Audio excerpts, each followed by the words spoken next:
So let's go. Samantha vlogs.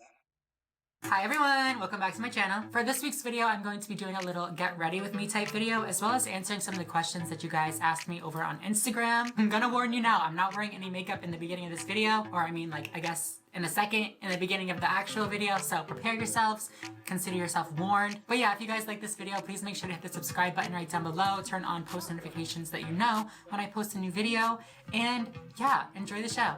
Enjoy the show, as if it's like fucking Netflix. Enjoy the video, bye!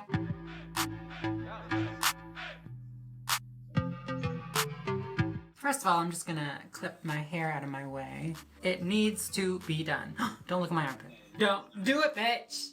Don't do it. We're gonna go ahead and get started. I'm gonna moisturize my face, because we love to be nice and moisturized and, you know, not dry. Anyways, how have y'all been doing? Does anybody else feel like it's still like March? Or like April?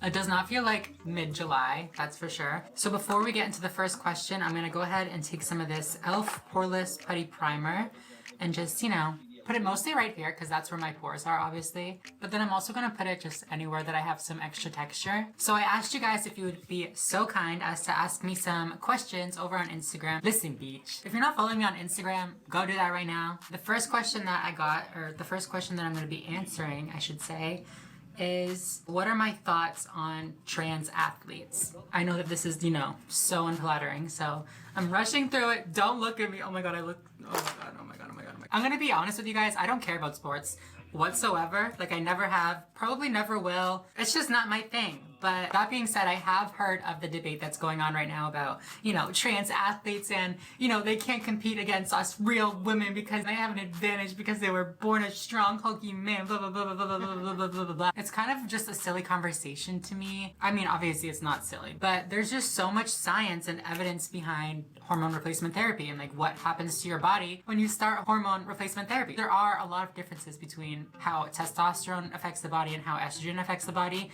And the truth of the matter is, testosterone does just make your body stronger. Like, as somebody that was born with hella testosterone and now has quite a bit of estrogen in my body, I am much weaker now. As soon as I started hormones, my muscle mass deteriorated. I'm not saying I was like bodybuilding or anything trying to keep that muscle mass and it was deteriorating, but your body changes a lot. So if a trans woman wants to compete in the Olympics, say against other trans women, which has been happening for quite some time now, just, you know, put that out there. All they have to do is just do a simple hormone level check, make sure that their hormones are in line with the other women's, and then they're good to go. Like, I just don't understand. I don't get it. I don't understand. There should also probably be like a period of time that you have to be on hormones, you know, so that they have full effect on your body. But I've heard people make the argument that like, oh, well, you are born this way and your hands are bigger and you have more broad shoulders, so you're gonna beat me and it's not gonna be fair.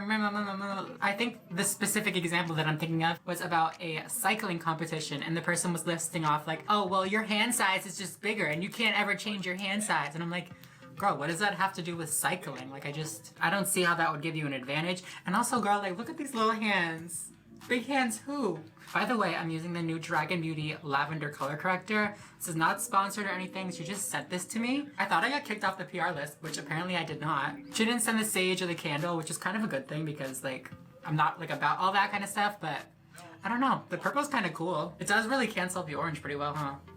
For foundation, I'm going to take a little bit of the Milani 2-in-1 foundation and concealer, Conceal and Perfect foundation. That's a bomb foundation. Really, really like that. And I'm also going to take the Maybelline Fit Me foundation. I really like the finish of the Maybelline one, and it's a little bit lighter, so it's going to lighten up the other foundation. I don't think that you have to set this color corrector, but I usually set my primer and stuff anyways, so I'm just going to use a little bit of translucent powder over top. So the next question that I got asked was, do I have any dating advice for trans people? Well, I mean, I don't really know if this person's asking me for dating advice for trans people or for dating trans people, so I guess I'll just give you both. It's your lucky day. Unfortunately, I've never dated a trans person, so that's just gonna be my opinion. I don't really have any experience with that.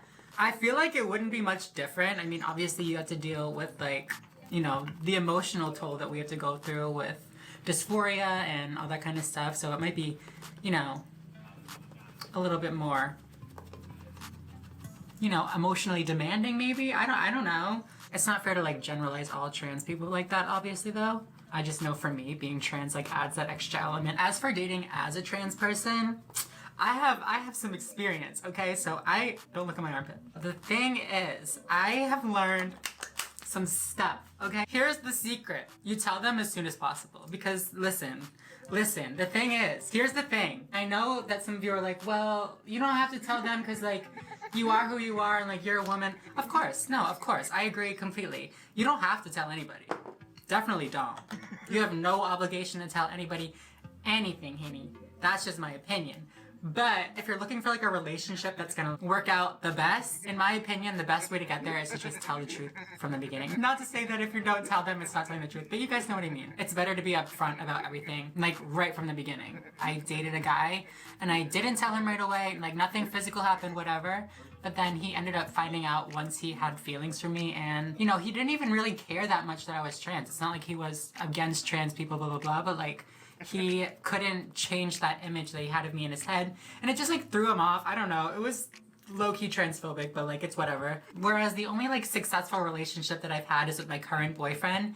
And he knew like before our first date. He knew like from the get-go. Which I wasn't always a big fan of. For a long time I was like, no, I don't want you to know anything. I don't want it to like taint your I don't want it to alter your perception of me at all. Like, I want you to just get to know me and then, you know, we can take it from there, blah, blah, blah. I feel honestly like it's a waste of time. Like, men ain't, especially if you're dating men. Like, I don't know, it might be different if you're dating girls, but like, men ain't shit, honey. Also, if you're a trans girl, I feel like you'll understand what I'm saying. If you have to be the girl that he like decides if he is okay with dating trans people with, that might be hard to understand, but like not because it's a difficult concept, just because I'm not explaining it well. If you are the first trans girl that he's dated and like he's like, I don't know if I can do it, like I don't know, blah, blah, blah, like let's just like try, let's just like see what we're thinking, blah, blah, blah, let's just feel it out. Bitch, no, run away, run away. It's not worth it, it's not fun.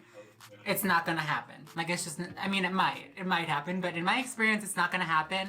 And it's just a waste of time. Like, it's just a waste of time. I might just be being biased because, like I said, my boyfriend had, like, already met trans people before, so he had already gone through that, like, little, like, internal battle that people go through if they can, like, be with a trans person. He had already gone through that, and I didn't have to really deal with it. He was already like, yeah, it's cool. That's not to say that if a boy isn't, like, fully aware of all the nuances, all the, like, the stuff, the blah, blah, blah, blah. Like, he doesn't have to be the most, you know, educated on everything. You guys know what I'm saying. You guys know what I'm saying. Okay, does this match? Does this match my... Kind of? Close enough? I feel like I've just been rambling. Hopefully I can edit this to make some sense, but... I also saw somebody ask, is it homophobic to not want to date a trans person? And I guess it kind of might be, depending on why you don't want to date the trans person. I've talked about it before. Genital preference is fine. If you don't want to date someone with a penis and they have a penis, that's valid, that's fine, period. Like, you do you, that's fine. The point where it gets problematic is where you don't want to date somebody just for being trans. It's kind of like them just saying that they don't see me as a girl, unless they like want to have biological kids and that's like the one reason that they're dating, which is fine, again, okay girl, whatever, but it's not really people's first agenda most of the time, but... You know, people love to bring that up. Anyways, I'm gonna go ahead and blend this concealer out. The next question I got asked is if I have ever considered... Let me just like blend this out real quick. I'm just gonna take some of this Maybelline Instant Age Rewind Concealer and just use it as like a liquid contour, a cream contour you could say. I'm just gonna go ahead and set it with some translucent powder and then we'll get on to the next question. Actually, let's just get onto it right now. I can do it while I do this, right? Oh my god, oh my god, wait, for real.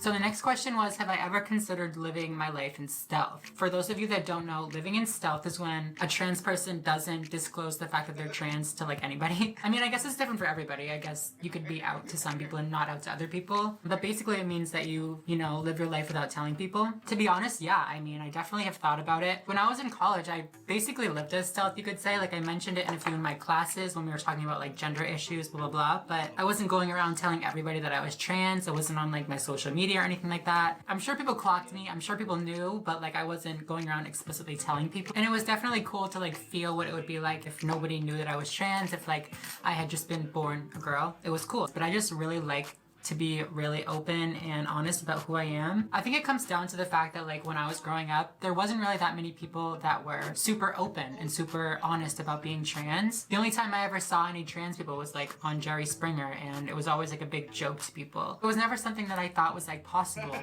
for like an everyday person. So I'm just really grateful that I can create media that shows the trans community in, you know, a realistic light. Obviously, I don't speak for all trans people. I'm not representative of all trans people. That's for sure. But this is just one example of who trans people are. If you couldn't tell, I'm just shaping my eyebrows right now. And to do that, I'm using the Brow Ultra Slim by Maybelline. Eyebrow pencils were always like my go-to, but I switched to pomade for a long time. But I don't know, this pencil is just like doing everything I needed to do. Look at that little line. And like, I don't have to like go back on my little pomade, like mixing up, you know what I mean? Like, it's just ready to go. I'm gonna go ahead and take some of the Maybelline City Bronzer in shade 200. While I do this, the next question that I got asked was, would you ever date a transgender person? Oh my god. The answer to that is obviously yeah. I would have no issue dating another trans person. I can't really imagine another trans person saying they wouldn't date somebody that was trans. It's kind of silly to me. I'm like, what internalized transphobia? What do you mean? I look so dumb right now. Look how dumb I look. Oh, so dumb. Okay.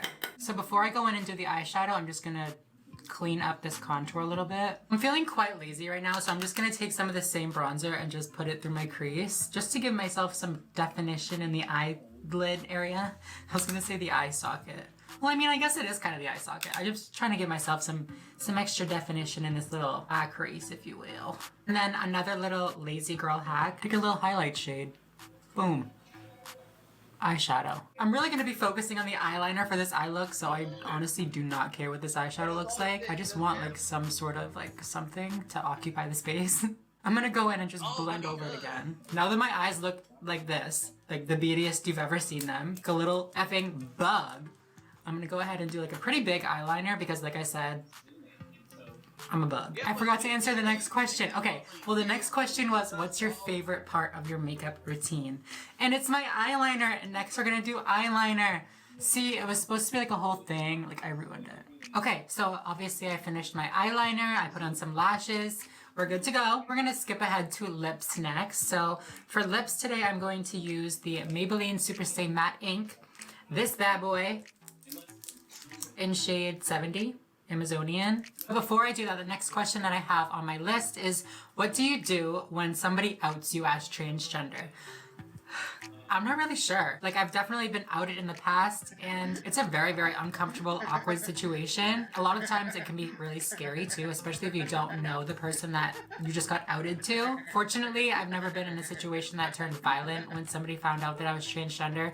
Thank you, God. But it has definitely been some very, like, bitch, I'm gonna punch you in the face after this. Like, did you really just do that? Most of the time, it's always in good intention. They're like, oh my god, look how pretty my friend is. She used to be a boy, blah, blah, blah, blah, blah. Like, just drunk or something, and they just, like, say it. I mean, obviously, it's problematic. You don't want to do that for the reasons that I just said. It's dangerous. It's not cool, all that kind of stuff. But to answer the question, I don't know. I guess, like, do the same thing that I would do with this lipstick and just not say anything. Just kind of sit there, like...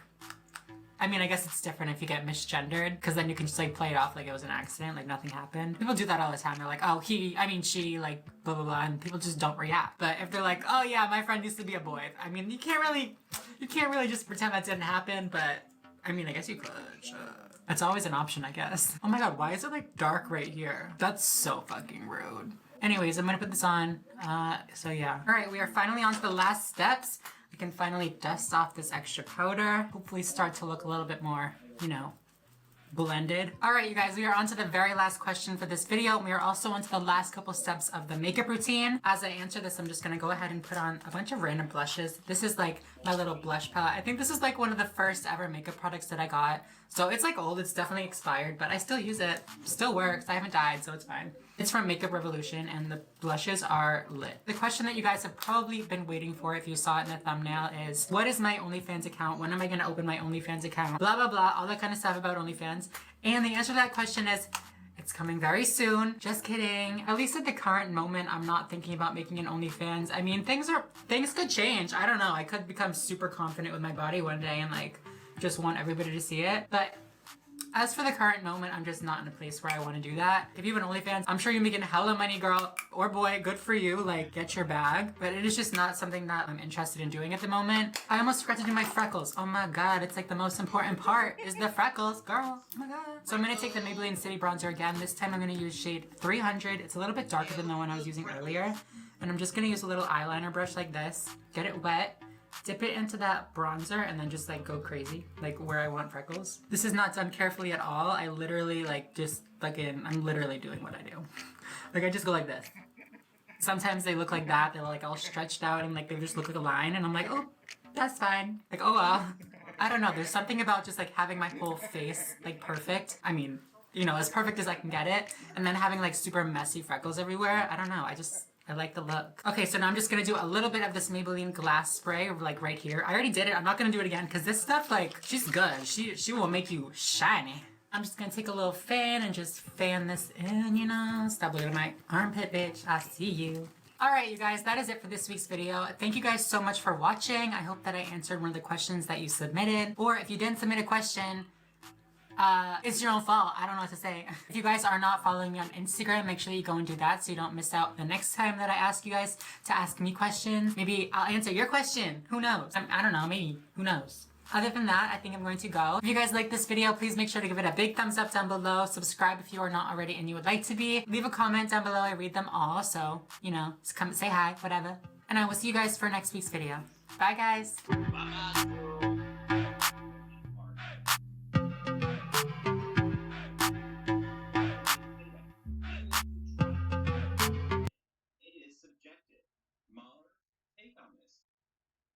Is subjective. And that's my biggest argument against these guys. These guys treat subjective criticisms as if they're objective, and their fans just go along with it, and it is very frustrating. And honestly, if you look at a lot of their Reddit and their fan pages, hi guys, welcome back to my channel. For today's video, as you can tell from the title, I'm going to be talking about something that honestly is my biggest insecurity. It's been bothering me since 2016 when the original surgery was. I've kind of strayed away from talking about it just because I didn't really know exactly what happened and I didn't want to make a video and, you know, put false information out there about what happened to me. It's gotten to the point where I think that I have a pretty good idea of what's going on. I've talked to a few other transgender girls that had the same procedure as me and experienced some of the same symptoms that I'm experiencing. I personally only know a few people that have the same complications that I experienced. So if you're watching this video and you think that the same thing might have happened to you, feel free to reach out to me, DM me on Instagram, leave a comment down below. I would love to connect with you and, you know, talk about how you've dealt with it, the symptoms that you're having, you know, just the whole thing. But yeah, in this video, I'm gonna give you guys the full story. I'm gonna start way back in 2016. I'm gonna talk about the procedure that I had. I'm gonna tell you guys who I went to because honestly, this is my experience and I do not want anybody else to have the same experience that I went through. The doctor that I went through has...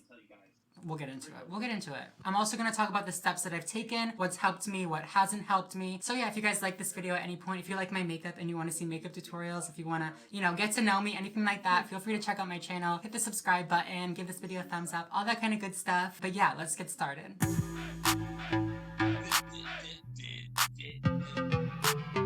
So let's rewind to 2016. I was a freshman in college. I was 9 months on hormones, and this was my first major surgery. I guess I should probably mention the surgery I had done, just so, you know, we're all on the same page before I continue. I made a vlog about it way back in the day, so if you wanna, you know, see my experience firsthand, I'll put it somewhere, you know, it'll be around. But basically, I had my Adam's apple removed. I had my Adam's apple shaved down.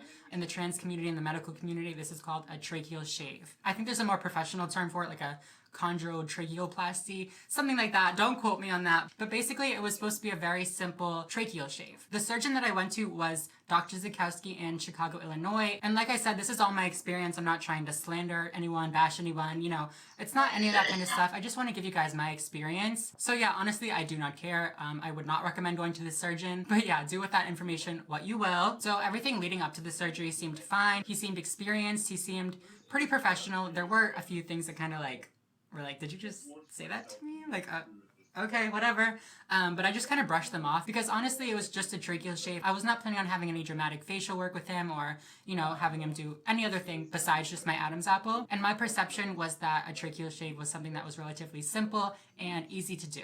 At the time, I was living in Chicago for school, and he was relatively close by, so he's the surgeon that I ended up going to. I don't really remember, like, right after surgery, like, that day, but I can tell you that the next day, you can even, like, look back in my video, you'll see I talked to the camera, my voice was shot. Like, it was so hoarse, it was deep, it was, like, it was just awful. It sounded so bad. Today is day 3, wait, day 2, it's Thursday, I had surgery on Tuesday. You figure it out. At that point, I was like, okay, well, I had stuff shoved down my throat. You know, I did have a lot of work on my throat. And I also had electrology done on my face at the same time. So I thought, you know, okay, I'm just swollen.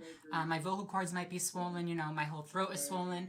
It makes sense why my voice is a little hoarse right now. I decided not to worry about it. I decided to just, you know, trust my surgeon and continue on healing. I did bring up my concerns to my doctor immediately. Not only did he hear my voice, but I told him, this is not my voice, obviously. Is this gonna go away? Is this normal? He assured me that it was normal. He, you know, he claimed that my vocal cords were swollen and that my throat was swollen and everything is moved around, so things are different. So, of course, your voice is gonna be swollen. And I was like, okay, that makes sense, whatever, as long as my voice comes back. I wanna say about 2 weeks after the surgery, my speaking voice did improve a lot. It was relatively back to where it was before surgery. It did feel a lot more tense and a lot more tight, and also swallowing felt kind of strange for some reason. I thought that it was just because muscles had been moved around, things in there were different. I had just gone through this surgery, so I didn't really know. I thought it was normal. While my speaking voice was relatively back to normal, my singing voice, I'm not gonna claim that I'm like some great singer or anything, but I sing a lot. I sing all the time just for fun, and I used to sing in upper registers almost exclusively just because, like, I don't know, I just thought it was just fun, you know? After I had surgery with him, I could not even bring my singing voice to a falsetto, like, range.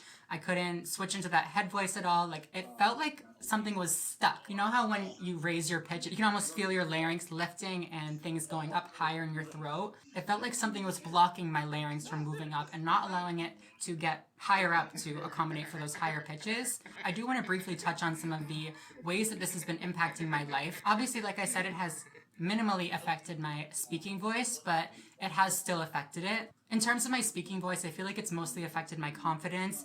I have a lot of anxiety when it comes to my voice now. As for my singing voice, for a long time I accepted that it was gone. I just accepted that these were the consequences of, you know, the surgery that I chose to do.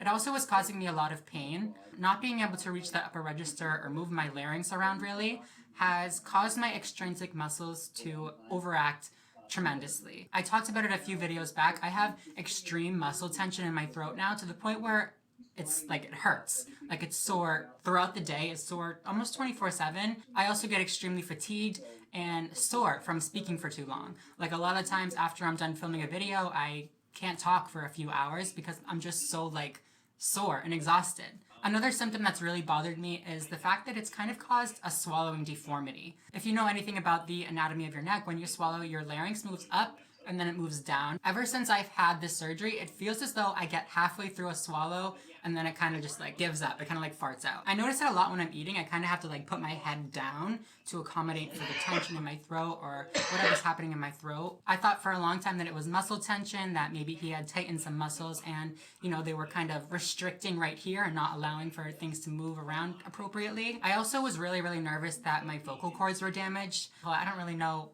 you know, the technical terms, but I didn't know if maybe there was a bump on my vocal cord that was, you know, not allowing them to vibrate correctly and not allowing me to access that upper range. About a year ago, I brought it up to my primary care practitioner because I thought that there was something seriously wrong with me. I thought that I had like some sort of growth in my throat or on my vocal cords that was progressively getting worse. Looking back, I think that that pain and that lump in the throat feeling mostly had to do with my overactive extrinsic muscles. But again, I truly feel like the muscle tension that I'm experiencing in my throat is like a secondary response. I truly feel like it's a result of what happened to me during that surgery. Like I said, I brought it up to my primary care practitioner and she was able to refer me to a voice and speech center that specializes on vocal cords and you know, all that kind of stuff. I made an appointment with them and was able to get a laryngoscopy done, and they looked down at my vocal cords and they didn't find anything wrong. They said that they looked perfectly healthy, that they were vibrating normally, and they didn't see anything that would obstruct me from being able to reach those higher pitches. Their conclusion was that I had MTD, which is muscle tension dysphonia, which is basically when your voice is restricted or strained or hoarse or any of those kind of things due to muscle tension around your neck. They told me that the best way to handle it would be to do some speech therapy. I went maybe once a month, like it wasn't like a weekly thing or anything like that, but she gave me exercises and techniques to stretch out the muscles around my neck and to sing in a way that wouldn't use these muscles that were completely unnecessary. And these techniques and these exercises did help. The reason that those exercises helped me was because I am experiencing severe muscle tension. I feel like the muscle tension is really just a symptom of, like I said, what happened to me during that surgery. I'm like But yeah, that is honestly how I feel about it. So after I finished with those physical therapy sessions, I was still experiencing a lot of those problems that I had originally claimed that I was experiencing. You might even be able to tell that in my videos over the past 4 years. My voice was always so strained and so tight. I used to talk in a very airy, kind of breathy way to keep it all very soft and very quiet, because this problem really doesn't just affect the pitch. It affects how loud I can be, how much power I can put behind my voice. It's a whole mess. I stopped doing the speech therapy probably 6 or 7, maybe 8 months ago, and I've still really been struggling with these issues. So I took it upon myself to do a little bit more research and see if there was anybody else that was experiencing the same thing as me. Basically, what I found was a lot of patients that had had this done a little bit lower on their neck were experiencing the same problems as me for whatever reason. I started Googling, researching, doing all that kind of stuff, looking into trans forums, looking into other, tracheal surgery forums, all this kind of stuff. And eventually I found something called tracheal dermal adhesion. This is when the scar tissue or the skin underneath the incision sticks to the larynx or sticks to your trachea and kind of like fuses together. This makes a lot of sense in my case because, like I said, since my surgery, my larynx has kind of felt very restricted and felt like it can't really move up into those same places. I'm like, it can't move up into the same place that it used to be able to move up to. I found a case study from people with tracheostomies. In this case study, they found that a lot of people were experiencing this tracheal dermal adhesion, and they provided this diagram or this little visual as to what was happening to them. You can see the trachea side where there's bone, and then you can see this little wall where it's kind of like attached with like a little bit of tissue, or it looks like kind of like a rope or something. That rope is scar tissue. And as you can see from the second half of the visual, when the person goes to swallow, that scar tissue is restricting the trachea from moving and causing a swallowing deformity. It's kind of like making me really excited because people that had this happen to them, they were able to have surgery again and have this scar tissue kind of excised or removed, or have their trachea freed up to where they were able to swallow more regularly again. I'm talking with my hands so much, I'm just so excited. But they had really, really great success in fixing the issues that they were experiencing. I posted on like a trans Facebook group for FFS and asked if anybody else had experienced this kind of thing where their voice box kind of felt stuck to their skin. And I got a few replies. One of the replies was from a girl who also went to Dr. Zukowski and was experiencing the same exact thing as me. She told me that she got super fatigued from talking for too long, that her upper register was very limited, all the same things that I was experiencing, but she said that she didn't know what to do.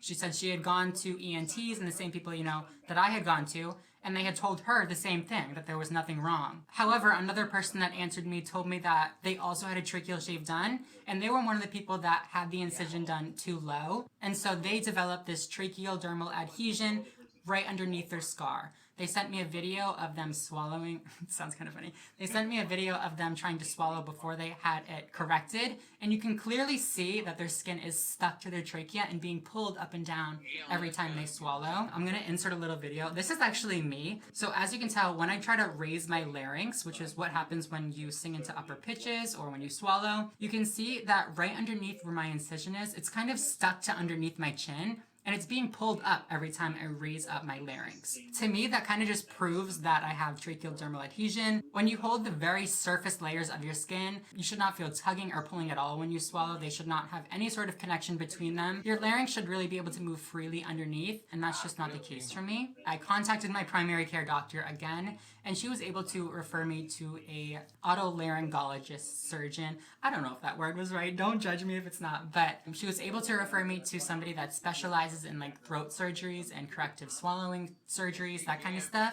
So I'm very, very hopeful that something will be able to be done about this. If I do get surgery to fix this, you can bet that I will be making a video about it, because it was so hard for me to find any sort of research about this or any sort of, conversation about this. Like I said, for so long, I just kind of accepted that this was, my life, that this was my reality, that these were the consequences that I was going to have to live with. But at this point, I feel like there's a little bit of hope left. Like I said, if you guys have experienced anything like I'm experiencing, please let me know. I would love to talk. I would love to chat and, see if we have similar experiences or anything like that. If you guys like this video, if you found it helpful or informative at all, please make sure to give it a big thumbs up. It really does help out my channel a lot. Also, subscribe if you are not already and you would like to be. Ring the little bell so that you get notified when I post a new video. And yeah, other than that, I think I'm gonna go. So thank you guys so much for watching, and I will see you in the next video. Bye, guys.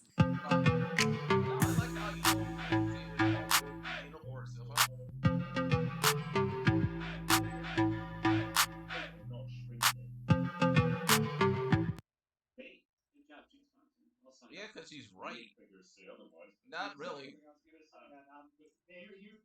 Yeah, they love to point out the viewing figures for Doctor Who, and they ignore the overall viewing figures. They would take like the overnights, be like, aha, look at these overnights, and then talk like that was it. And it's like, you know, if you look at the week long and the month long, case it, gets shut down or taken offline, I figured I would do my makeup and do a little transformation get ready with me. I've been on so many different sides of TikTok that like I've questioned a lot of things about myself. Like, how did I get to these places? You know what I'm saying? Like, how did we get here? But no matter where I end up on TikTok, I literally can't speak. But no matter where I end up on TikTok, one thing is always the same, and that is that there are beautiful people literally everywhere. Like, everybody on TikTok is so pretty. Like, their makeup is so nice, so perfect, and like, I just love the aesthetic. You know what I'm saying? I post videos on my channel every single week, so if you are not subscribed, make sure that you do right now. Go ahead, I'll give you a second. Thank you very much, I appreciate it. And with no further ado, let's get right into this week's video.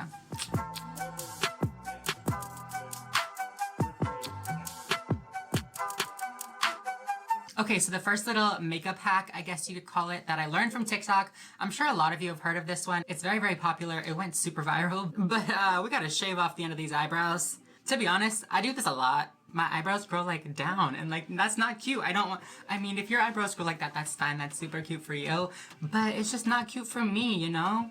And I feel like, especially being trans, it really helps feminize the face when your eyebrows are lifted. So that's what we're gonna do today. I've already moisturized my face and everything, so I'm just gonna grab a little eyebrow razor and just start going to town. I know people usually put like some sort of lubricant or something to like make it slide better, but I don't have time for that, so we're just gonna go for it. Wait, I should take a thumbnail. Hold on. Is that good? Cute. Okay, let's do it. What I'm gonna do is I'm gonna go straight across like here, so that I can leave as much of my eyebrow as possible, but still get that like really lifted effect. I'm gonna just like, all these ones that are like already shaved down here is what I usually do. But I'm gonna kick it up a notch and make it a bit more extreme today. Oh my god. Shaving your eyebrows like this is all fun and games until you have a day where like you don't have time to put on eyebrows, cause then it's not cute. Then I just end up looking like that. And I'm like, like I said, I have shaved my eyebrows before. If you guys are a little bit hesitant to do this on your own eyebrows, but you think it like looks cute, don't be scared. You know, if you pluck your eyebrows, it takes a lot longer for your eyebrows to grow back in when you've plucked them than it does for your eyebrows when you just shave them like this. Well, how do I look? Cute, kinda? No. I'm gonna brush these out. They're so little now. Okay, I'm gonna take more off of this one because like, bitch, we're going hard, okay? Oh, I fucked up. Oh, I fucked up bad. Oh. Okay, we're just gonna go with it. We're just gonna go ahead. We're gonna move on. We're gonna go ahead and like fill them in now so I don't look like this for like any longer because I am not about it. I'm gonna go ahead and take this Maybelline Brow Ultra Slim little pencil thing and go ahead and draw these eyebrows like pretty straight out. So what I would normally do for my eyebrows is go like right about there. You know what I'm saying? But for today, we're gonna go up a little bit more because we wanna get that very extreme e-girl-esque type look. Okay, so that's what we're gonna do. I'm gonna start by just straightening out what I have for eyebrow hairs, like naturally.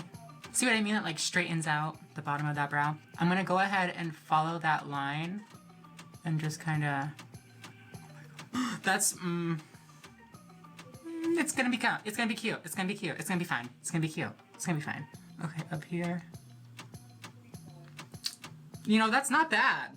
Watch, I'm gonna like love this and then I'm gonna end up shaving off my whole eyebrow and just drawing them on every single day.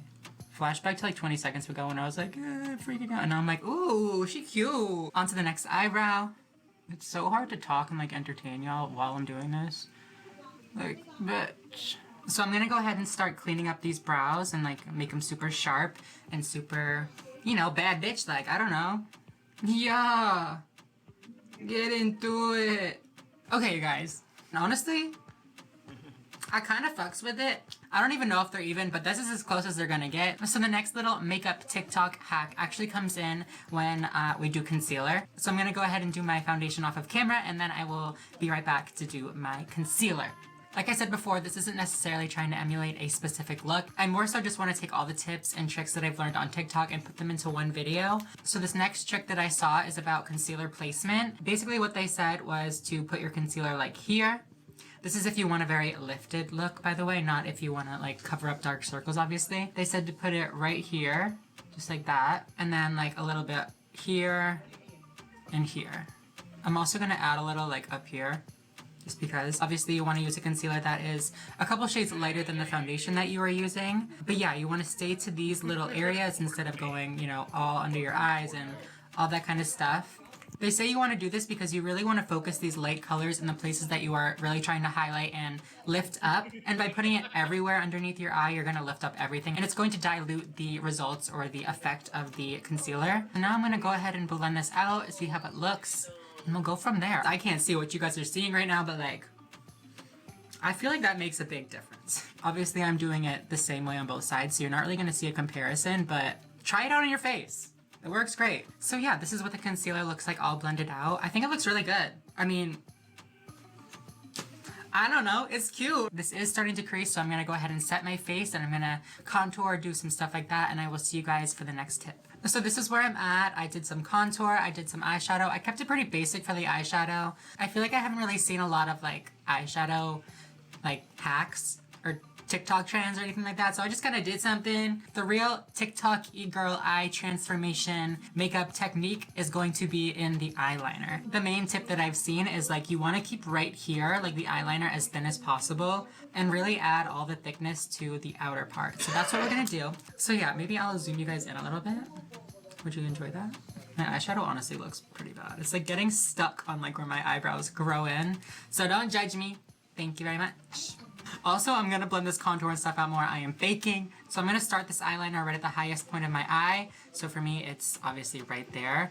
And I'm going to lift up everything that, you know, goes down after the highest point of my eye. So you'll see, this is how I'm gonna do it. I don't know if you guys can tell, but like, there's already a difference in the shape of my eye. So I'm gonna go ahead, finish up these lines. I'm gonna try to stay on camera because I know I always cut out my eyeliner, but I feel like this is an integral part of the e-girl transformation. You know what I'm saying? I like to go back and forth between the eyes to make sure that I can get everything as even as possible. I feel like if I do one and then the other, like, I don't know, I feel like it's just a lot harder to do it that way. So I like to go back and forth and like balance them out and even them out as I go. I'm gonna go ahead and do the tail end of my wing now. I usually keep this pretty straight out because I like a very like elongated eye. And I'm trying to decide if I want to make it more like lifted or more elongated. I feel like I've seen both on TikTok as e-girl looks, you know what I'm saying? So I don't really know. I'm just gonna go for it and see what happens. So let's just go ahead. I'm gonna relax my face and then go ahead and draw this little line. Okay, I feel like that's gonna be cute. Yeah, that's gonna be cute. These don't look very even right now, but we're gonna continue with it and it's gonna work itself out. Don't worry, don't panic, don't panic.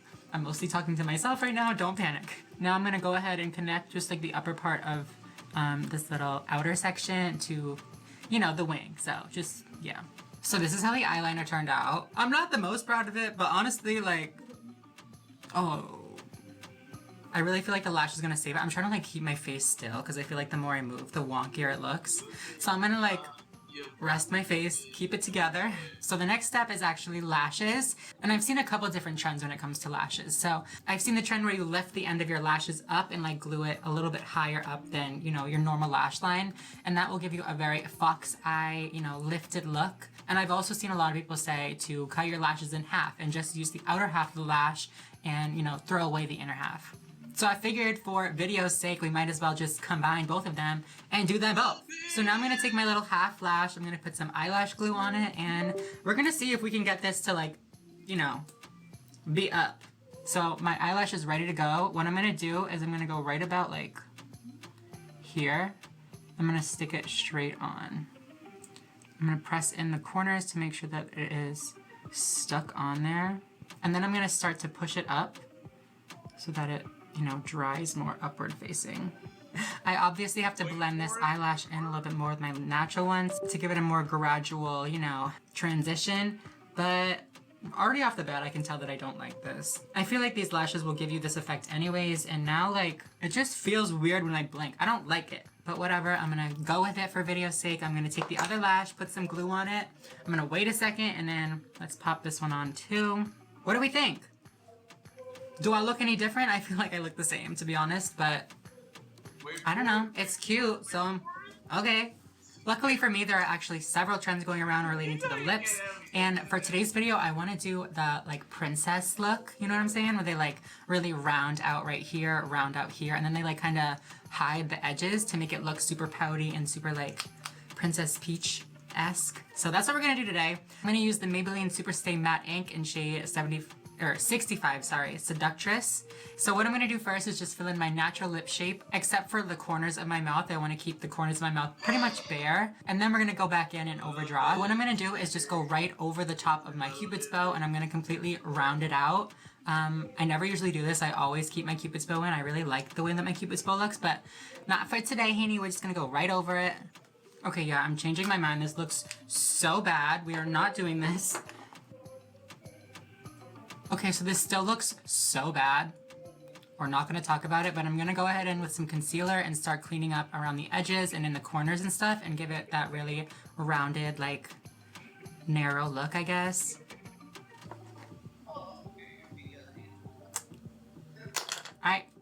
I don't even know what to say this. I hate this. Well, this is how that looks.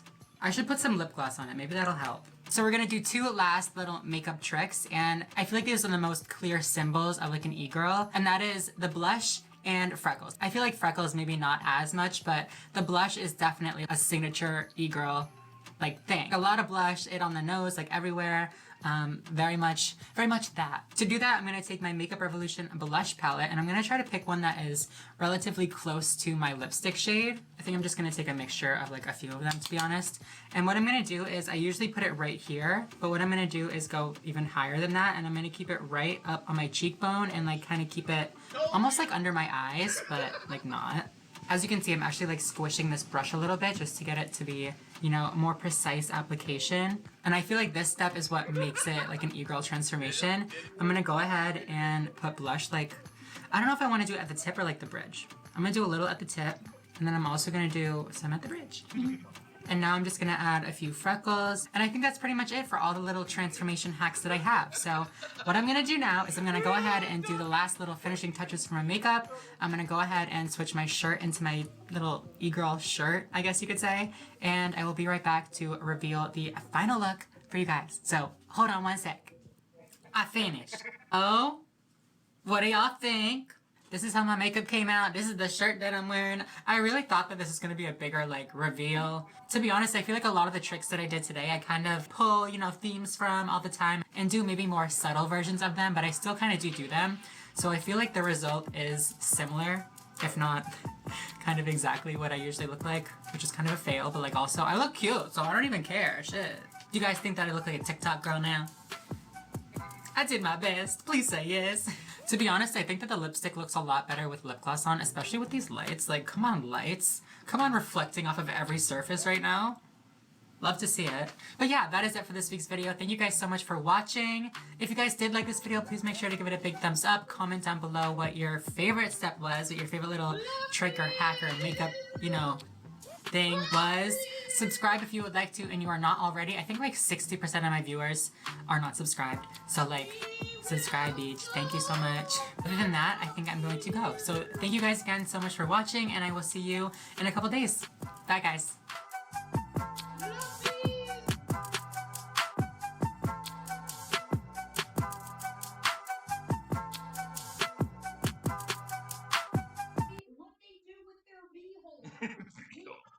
Nobody wants you asking about what to do with their beehole. Nobody does that. Nobody. Okay, you just inserted that because the only thing you can think about when you think about gay people is what they do with their beeholes. That's a beehole. Get there.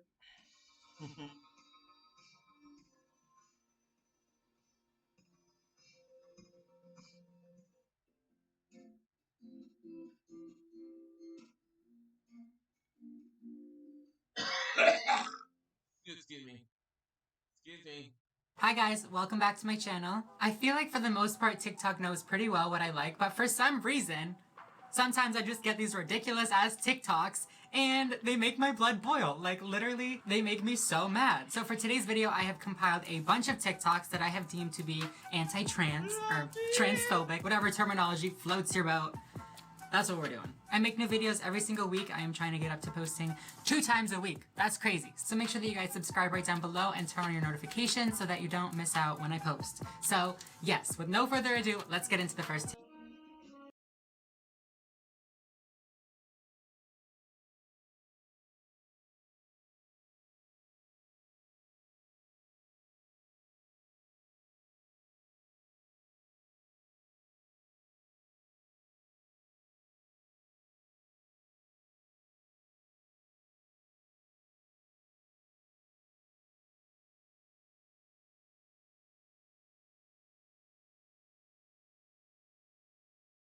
TikTok.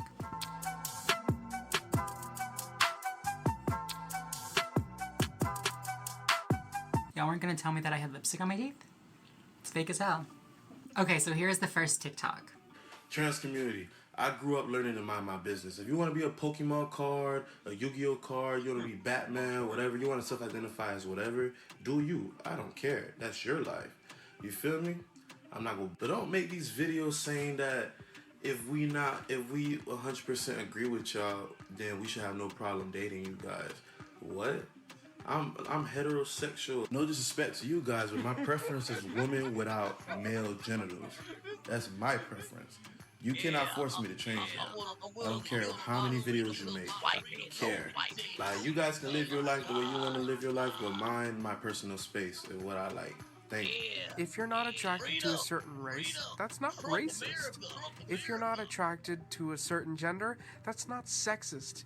And if you're not attracted to trans people, that's not transphobic. It's called preference.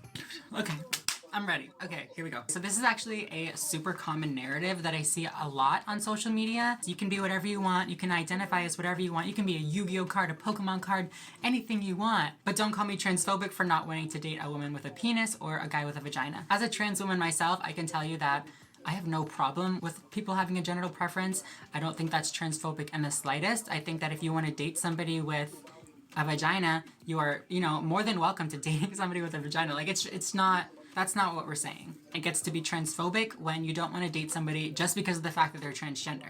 For example, in a hypothetical situation, if a man is dating a woman for, a year, 2 years, the relationship's good, sex is good, he's attracted to her, everything's great, and then one day he finds out that she's transgender and he's no longer okay with it, to me that's transphobic. This is just hypothetical. Don't get all mad at me in the comments like, me, you should always tell people, okay, whatever. One, we've already confirmed that the sex is good, so the genital preference, it's not a thing. Like, you like what they got. We've already confirmed that you like what they have, you know what I mean? It kind of just says to me that they don't really see them as the gender that they say that they are. The only non-transphobic explanation for not wanting to date somebody besides genital preference is maybe if you are dead set on having biological children. To some people, that is the #1 thing in a relationship. I don't really know, too many people like that. That's just my opinion.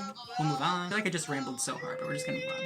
The next video is actually my TikTok. What's up? Go follow me on TikTok if you're not already. But basically, I did this TikTok that I'm just gonna kind of explain it because I don't know if the music is gonna get copyrighted or something.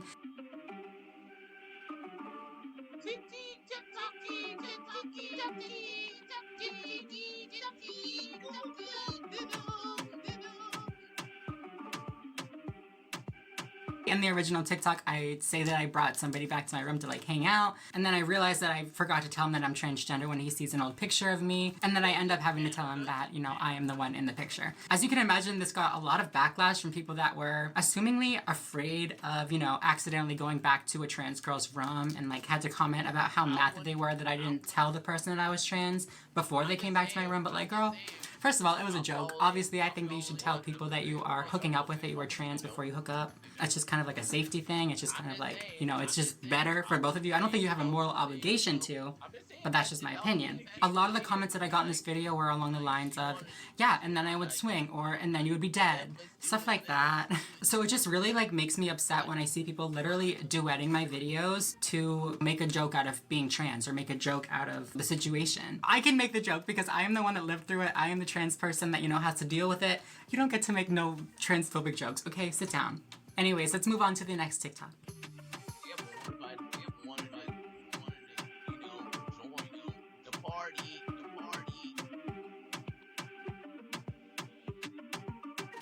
There's obviously a lot happening in this TikTok, so for video's sake, I'm just going to respond to, the guy's argument. I'm not going to respond to what the other person is saying. Basically, the guy's argument is that there has to only be two genders because if you look at TikTok's analytics, it divides gender into male and female. So that's it. You just look at TikTok's analytics for all of your science needs. First of all, male and female aren't even words that dictate gender, they dictate sex.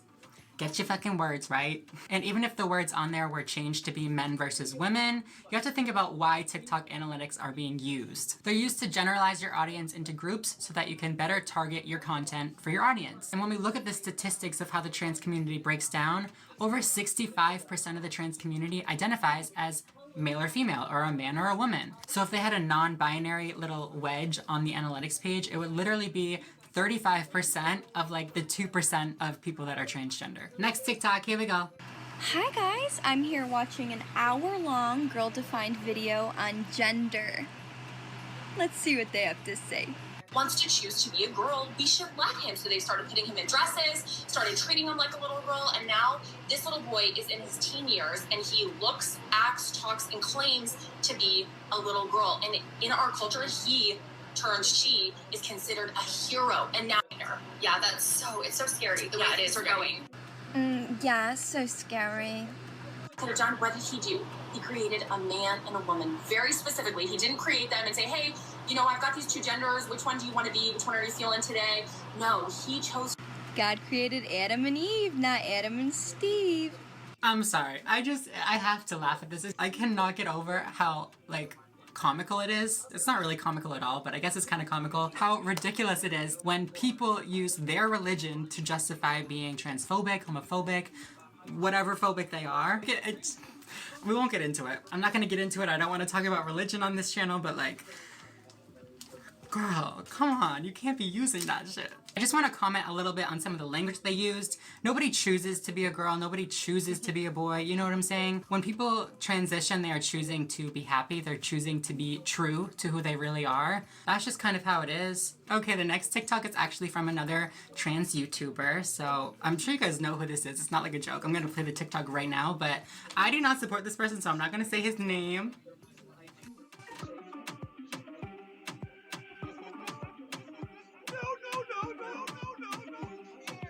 Okay, I'm not gonna lie, I don't watch his new stuff at all, but at least the reasons that I don't like him, he literally says it.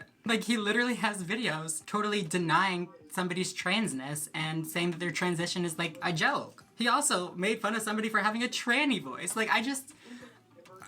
I'm just such an empathetic person, and I don't see how somebody who has gone through so much gender dysphoria and so much hardship in their life could be so, cold to people who are going through struggles that are similar to him. I just don't understand why we have to be so mean to each other. Come on now. Not to mention, literally all of his logic is flawed when it comes to, gender things, but I'm just gonna move on. The next TikTok is actually another, reaction TikTok, so don't get mad at the girl. It's the guy that we don't like, okay? It's the guy.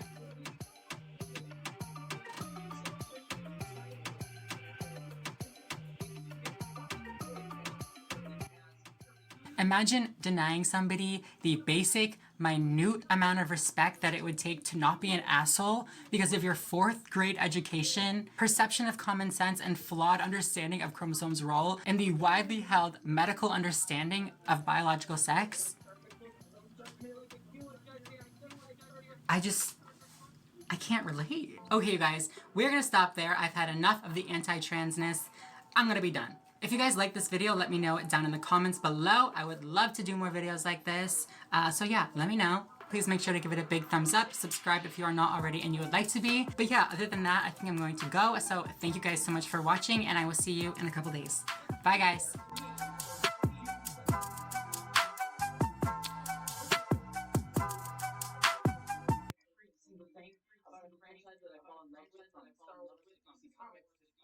Their vast sizes. I actually find that Star Trek is one of the most welcoming franchises for people to just jump into, despite how long it's been around, and it sucks. Pretty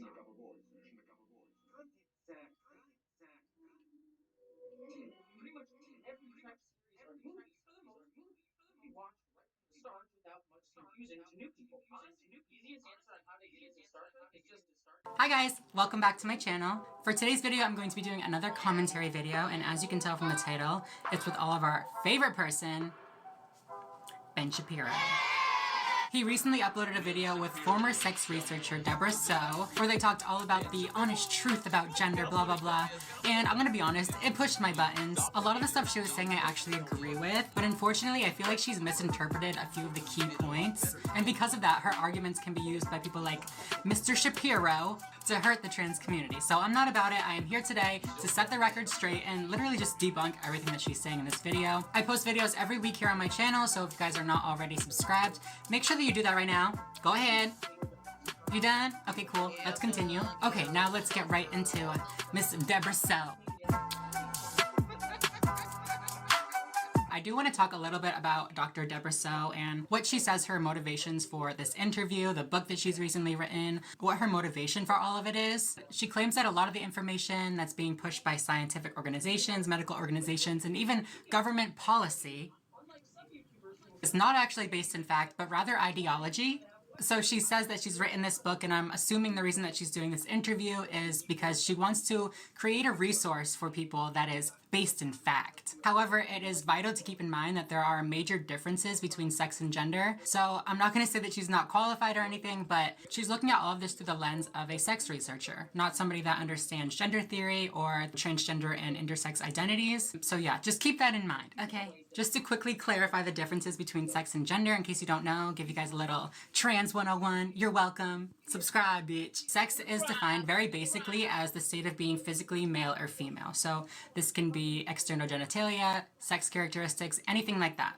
Gender is a lot more complicated and doesn't have a definition that is universally agreed upon. However, according to many scholars in the field of gender, and to quote Judith Butler herself, gender is essentially a performative repetition of acts associated with male or female. The repetition of these acts throughout generations and generations and generations, passed all the way down from your great-grandmother, has created this sense of intrinsic reality to gender, when in reality it's completely socially constructed and has just been passed down through generations upon generations. That's why what it means to be a man or what it means to be a woman varies so greatly throughout time and throughout place. Super quickly, for example, and then we'll move on, I promise. In the westernized world, women are expected to have long hair, shave their body hair, sit with their legs crossed, etc. None of these things are determined by biology, but they are definite signals of a woman. All of this is super confusing, super complex, but trust me, we'll get into it more as we go on throughout the video, so bear with me. Do biological men and women exist? And does the existence of intersex people invalidate the notion that there are, in fact, two separate sexes? So it started off with gender as a social construct, which is not true, and then it's expanded to gender as a spectrum,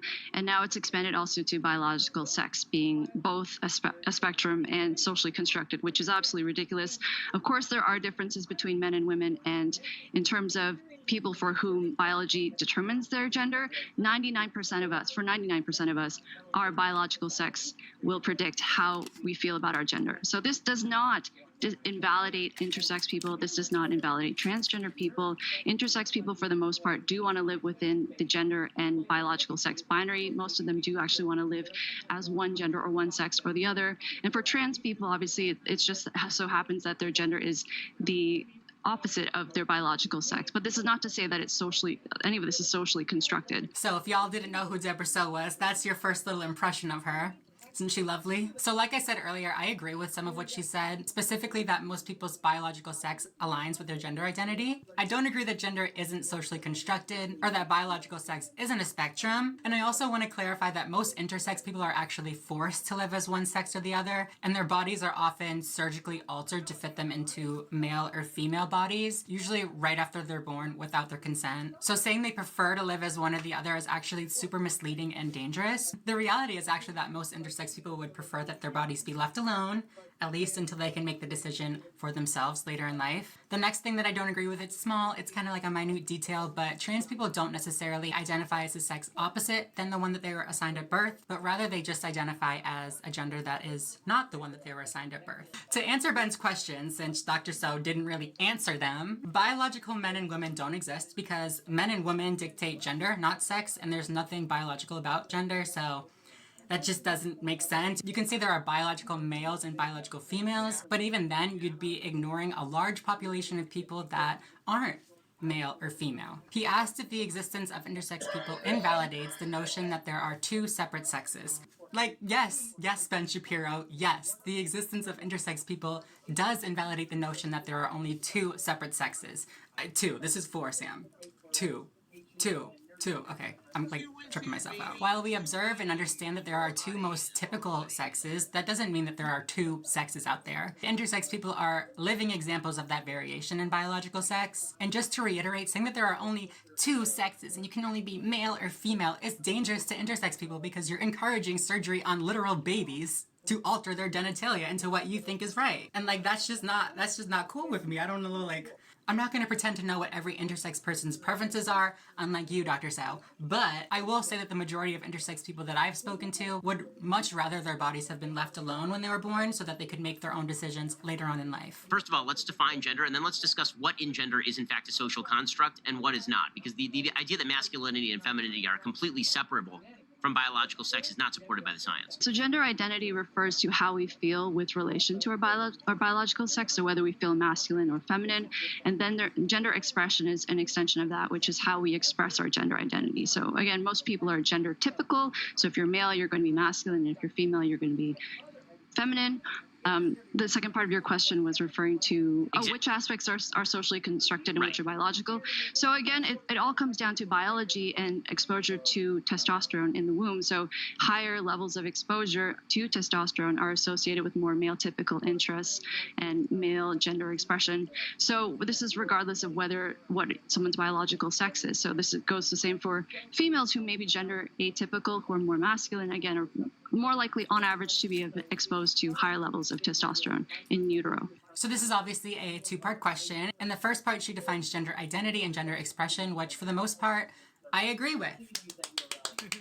Good for you, bitch. She then again highlights that people born male will most likely associate with masculinity, and the same for people born female and femininity, which yes, I agree with. Most people do identify with the sex that they were assigned at birth or are what we call cisgender. Little vocab word for you, you're welcome. In the second part of the question, Ben Shapiro asks, which factors of gender are and which factors are not socially constructed? She's just like, she doesn't get the question, I think. I feel like he's asked the same question like 3 times and she's just like not understanding what he's asking. She answers his question by essentially saying that gender identity is determined before birth, which, like, yes, we all know that. Like, nobody is arguing that gender identity is socially constructed. This is where I think that she has that very dangerous misunderstanding of what trans activists, at least trans activists like myself, are arguing. As somebody who has extensively studied gender theory and, you know, I'm a transgender person myself, so I've really looked at how these two intertwine and how they work together. I 100% believe that our sense of self, our gender identity, how we feel about ourselves is innate. It is in our mind before we're born. It's biological, whatever you want to say. It is unchanging. It is inside. It's us. You know what I mean? Like, that is not socially affected whatsoever. Can, in fact, a man become a woman or a woman become a man, biologically speaking? Me personally, I have no issue referring to trans people using the pronouns they want. I will, if a trans woman would like me to consider her to be female, I will. But that is within the caveat of there are differences between someone who is born female and someone who is a transgender woman, and similarly for trans men and men who were born male. Oh my god. I feel like I've spoken about this so many times and like I'm just gonna go quickly because like you guys get it. Y'all are smart. I know you guys are smart. Unless you're not smart, then you might want to listen. But trans women know that they are not cisgender women. Like, period. We know.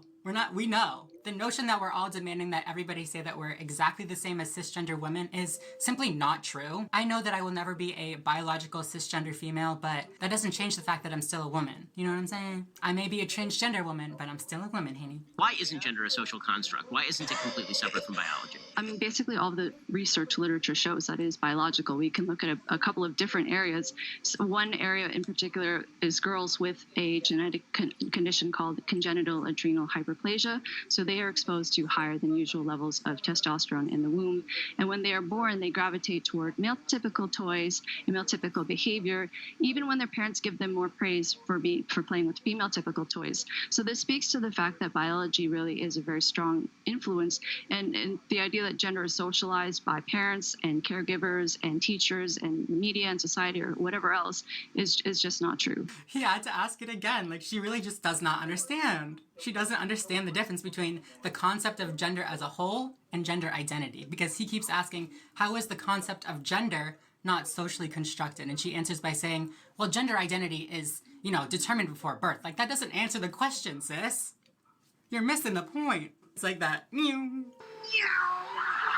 I mean, definitely correct me if I'm wrong, but what I believe she's saying is that in these people with congenital adrenal hyperplasia, a more masculine gender identity is seen even when pressures are pushing them towards a feminine identity. Don't look, I need to do my nails so bad. And uses that to say that gender isn't socially constructed. A lot of the times I'll hear trans people, especially like trans med, true scum, whatever that group is, we won't talk about them. They bring up the case of Bruce Reimer to defend their notion that, gender is biologically determined. This case does not prove that the concept of gender, I keep doing this because I want to like really show that I'm just trying to encompass the whole idea of gender, not gender identity, but the whole idea of gender. This case does not prove that that is not socially constructed. What this case proves is that gender identity cannot be changed by societal pressures or, social factors, whatever it may be. When we're talking about the average man versus the average woman, what are the differences that we should take note of and that we should adjust for in sort of our social science analysis? One area that I'm particularly concerned about is with how this plays out in dating and sex, especially for young people. They're receiving a lot of mixed messages from the media in terms of what to expect in their romantic relationships, how to go about dating. And especially for young women, I feel like they're being told a lot of nonsensical ideas, like they should behave like men in terms of their interactions with men, that they should enjoy casual sex as much as men. And I think, it's whatever floats your boat, I'm totally cool with.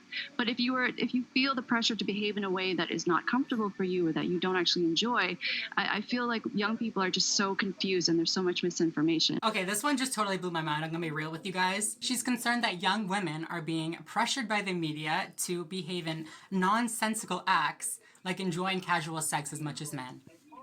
Like, have you ever considered, this is to Deborah So, have you ever considered that these young women that are enjoying casual sex as much as men are doing it not because they feel pressured by the media, but because they enjoy casual sex? Like, it's honestly like humorous to me that in the same breath, she's trying to say that young women shouldn't feel pressured to act in ways they're uncomfortable with. And also, young women are just behaving like men because they're confused by the media. Girl, this isn't even a trans issue, but in my opinion, she's just being a little slut-shamey. Like, it sounds like Miss Deborah So is upset that girls are getting what they want. All right, you guys, that is it for this week's video. I hope you guys learned something. I know I say that like all the time, but I actually hope you really did learn something. In all seriousness, watching videos like these make me so frustrated because with people like Ben Shapiro, they have huge platforms and they have a lot of young people looking up to them. Had to, throw in my little 2 cents if anybody cared. But yeah, if you guys like this video, please make sure to give it a big thumbs up down below. Subscribe if you are not already and you would like to be. Share this video. Do whatever you guys want to do. Thank you very much. But yeah, other than that, I think I'm going to go. So thank you guys so much for watching, and I will see you in a couple days. Bye, guys.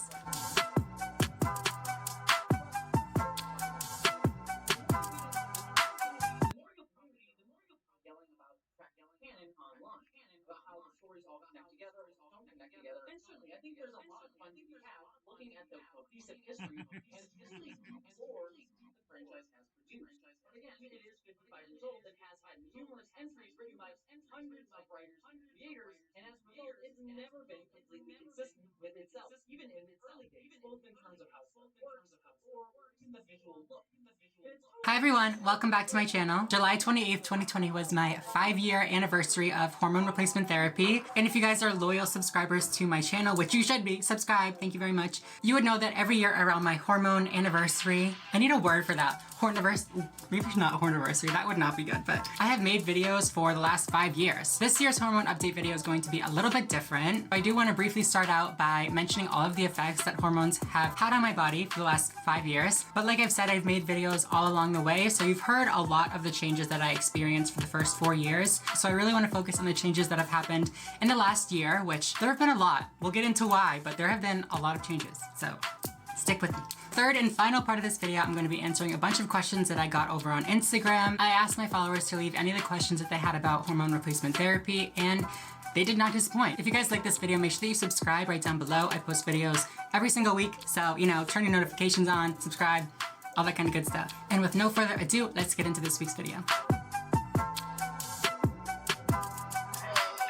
getting right into it, there are a lot of changes that you can expect when you start hormones. A few of the most dramatic, I would say, changes can be redistribution of fat in your body. So for example, your body fat will go from the typically masculine places to the typically feminine places. Also, you'll probably notice that your muscle mass starts to decrease. In terms of hair, the hair on your body is going to grow a lot slower, and then the hair on your head is going to grow a lot faster. So it's pretty much exactly what you could want. That being said, any body hair that you have or any facial hair that you have that you don't necessarily like, hormones is not going to get rid of that hair. The only thing that can permanently get rid of hair is laser hair removal or electrolysis. Another common misconception is that it will change your voice when you go on estrogen, and that's really not true. You'll also notice a lot of breast tissue starting to form. I would say that I started to feel like the little, they call it a ball of tissue under your nipple. I started to feel that maybe at like the 2-month mark. I don't really remember. That is honestly a ballpark, so hard. I would say around the 2-month mark, I experienced that little like ball underneath the skin. And then around 6 to 9 months is when my breast really started to take shape and like fill out.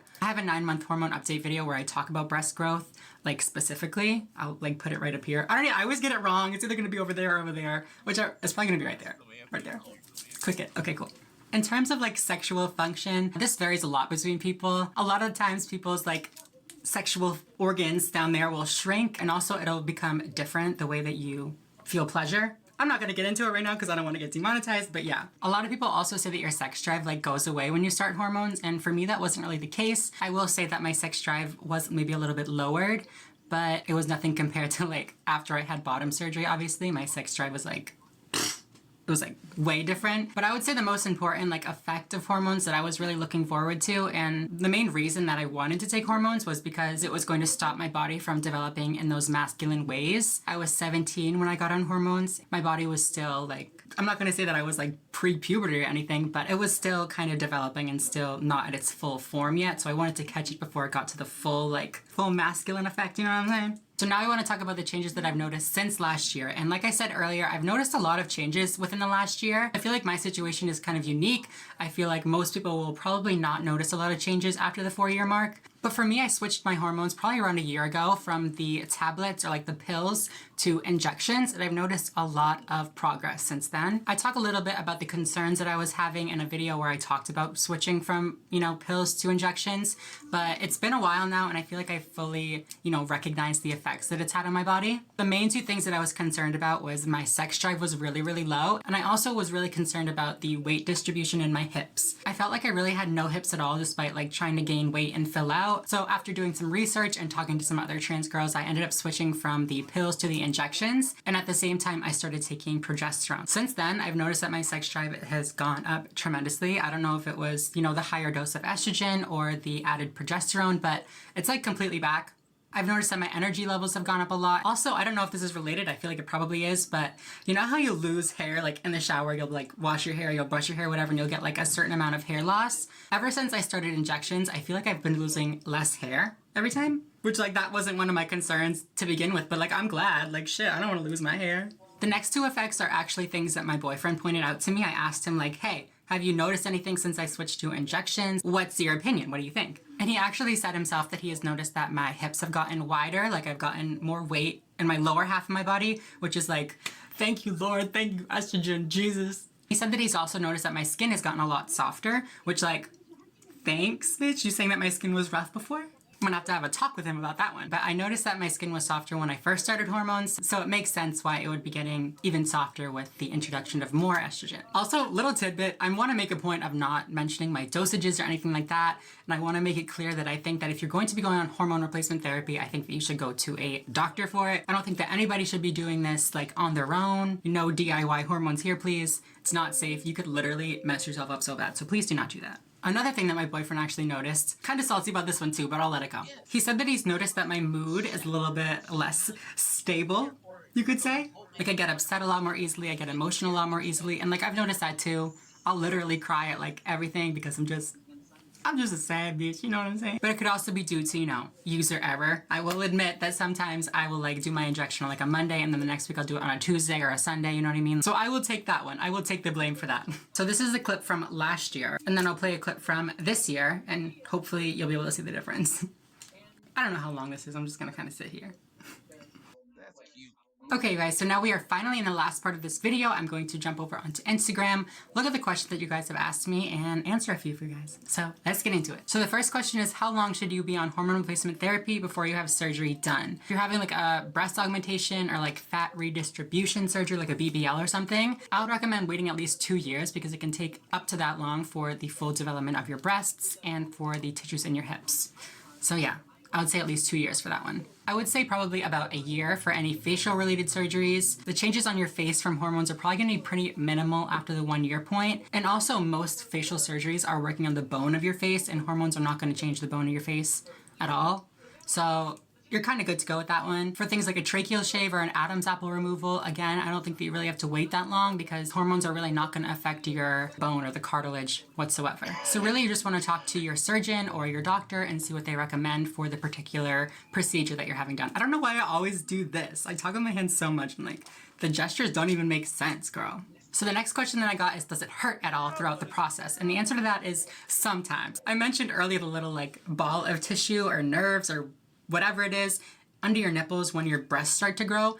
That can hurt a lot. They can be extremely sensitive to the touch. They can be sore, but that's pretty much the only pain that I experienced. So the next question was very long. Hopefully I am like, you know, oh, stop. But basically their question was, will hormones take away dysphoria? Kind of. It depends what your dysphoria is about. Obviously, if you have, you know, genital dysphoria, it's not gonna appease your genital dysphoria. But if you have dysphoria about, say, developing more masculine, like I did, just like having the right hormones running through my body, it alleviated that anxiety that I felt about developing in a more masculine way. The next question is, how expensive is hormone replacement therapy? Obviously, I can only speak for myself. However, I will say that in the United States at the current moment, the estradiol valerate that I am prescribed is that's pretty expensive. For a little jar like this big, it's like $200. I will say that I found like a little coupon on GoodRx, which makes it a lot cheaper. And also the vial lasts me longer than just 4 weeks. So I'm able to keep that one prescription for maybe like 3 or 4 months. I will not recommend doing that because they say not to do that, but I'm gonna do it anyways because I'm not trying to pay all that money every single month, you know what I'm saying? But when I was on HRT pills, however, it was a lot cheaper. I don't really remember the exact prices, but it was never anywhere near how expensive it can be now. So the next question reads, I have very broad shoulders and fairly muscular arms. Will anything happen to them? So HRT is really only going to affect the soft tissue in your body. It's not going to affect any of the bone or anything like that. If your shoulders look broad due to muscle in this area, hormone replacement therapy will actually help decrease that muscle, but it's just kind of like a case-to-case basis. It depends what's going on with your shoulders, you know what I'm saying? Hormones will definitely help soften the muscle in your arms or on the muscle on your legs, pretty much all over your body. It'll just become a lot more smooth looking. So the next question is, how long did it take to get onto hormone replacement therapy? For me, it took about 5 months to get onto hormones. The very first step for me was going to see my gender therapist, and then she did the evaluation with me, and then eventually she referred me to an endocrinologist who then put me on hormones. In my opinion, this is the safest way to do it. Hormones are super powerful medications, and sometimes they do have effects that are irreversible. You really want to make sure that hormone replacement therapy is right for you. And the best way to do that is to, you know, go to a gender therapist and be evaluated for gender dysphoria, and then take it from there. All right, you guys, that is it for this week's video. Thank you guys so much for watching. I really, really appreciate it. If you guys like this video, please make sure to give it a big thumbs up down below, comment if you have any questions or anything like that, and subscribe if you are not already and you would like to be. Also, make sure to turn on your post notification things if you do decide to subscribe, because you don't want to miss out when I post the next video. But yeah, other than that, I think I'm going to go. So thank you guys so much for watching, and I will see you in the next video. Bye, guys.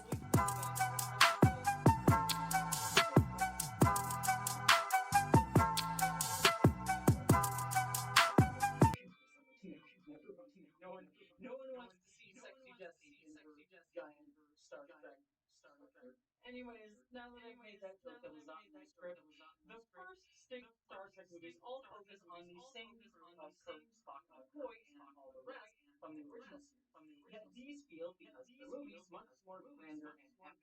Totally almost dropped that, but moving on. Everyone, but especially Kirk and Spock, get much grander arcs and depth with Star Trek 2, 3, 4. Hi guys, welcome back to my channel. Oh my god, did you notice that? I have one hand of nails on.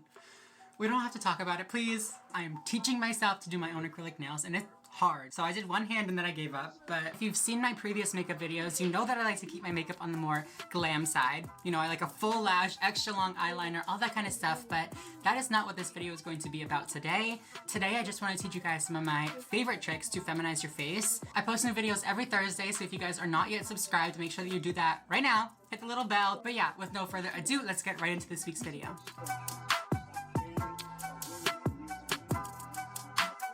As you guys can tell, I already did my eyebrows. I feel like eyebrows is a whole different video in itself, so I decided to skip them completely. Today I used Maybelline's Brow Ultra Slim Pencil in Deep Brown. So yeah, if you're curious, that's what I did. First little tip that I have for you guys is color correcting. And I know that if you guys watch makeup videos on YouTube, you know all about color correcting. You've seen the orange all over people's faces. You've probably seen the orange all over my face, but that is not usually what you want to do. I actually learned recently from Wayne Goss, one of the OG makeup YouTubers, that you don't really want to put that huge orange cast all over your face. When you're color correcting, you really want to blend it in so that it blends completely into your skin tone and neutralizes those dark colors. I've done a lot of electrology and laser hair removal, so I don't really have too much of a shadow left, but I am going to show you guys how this trick works just for the purpose of showing you guys. Watch how much I put on right now. It is not a lot at all. Boop. That's literally it. For real, you guys, you do not need a lot, because when you blend it out, you really do not want to see this color at all. You want it to completely fade out into your skin color and just neutralize the gray cast underneath. This is even a little bit darker than I would have preferred, but that's where we're at, so we're just gonna move on. So this next step I feel like is totally optional, especially when you're blending and you're color correcting to like this sheer of a level. But I also have this Dragon Beauty Lavender color corrector, which is made to go over the orange color corrector to help brighten and neutralize the orange tones. And as you can see, I do have a little bit of an orange cast right here, so I'm just gonna try it. So I'm just gonna take a little bit and just go like this. This purple one is a lot less pigmented, I've noticed, so that's why I'm going in with a lot more.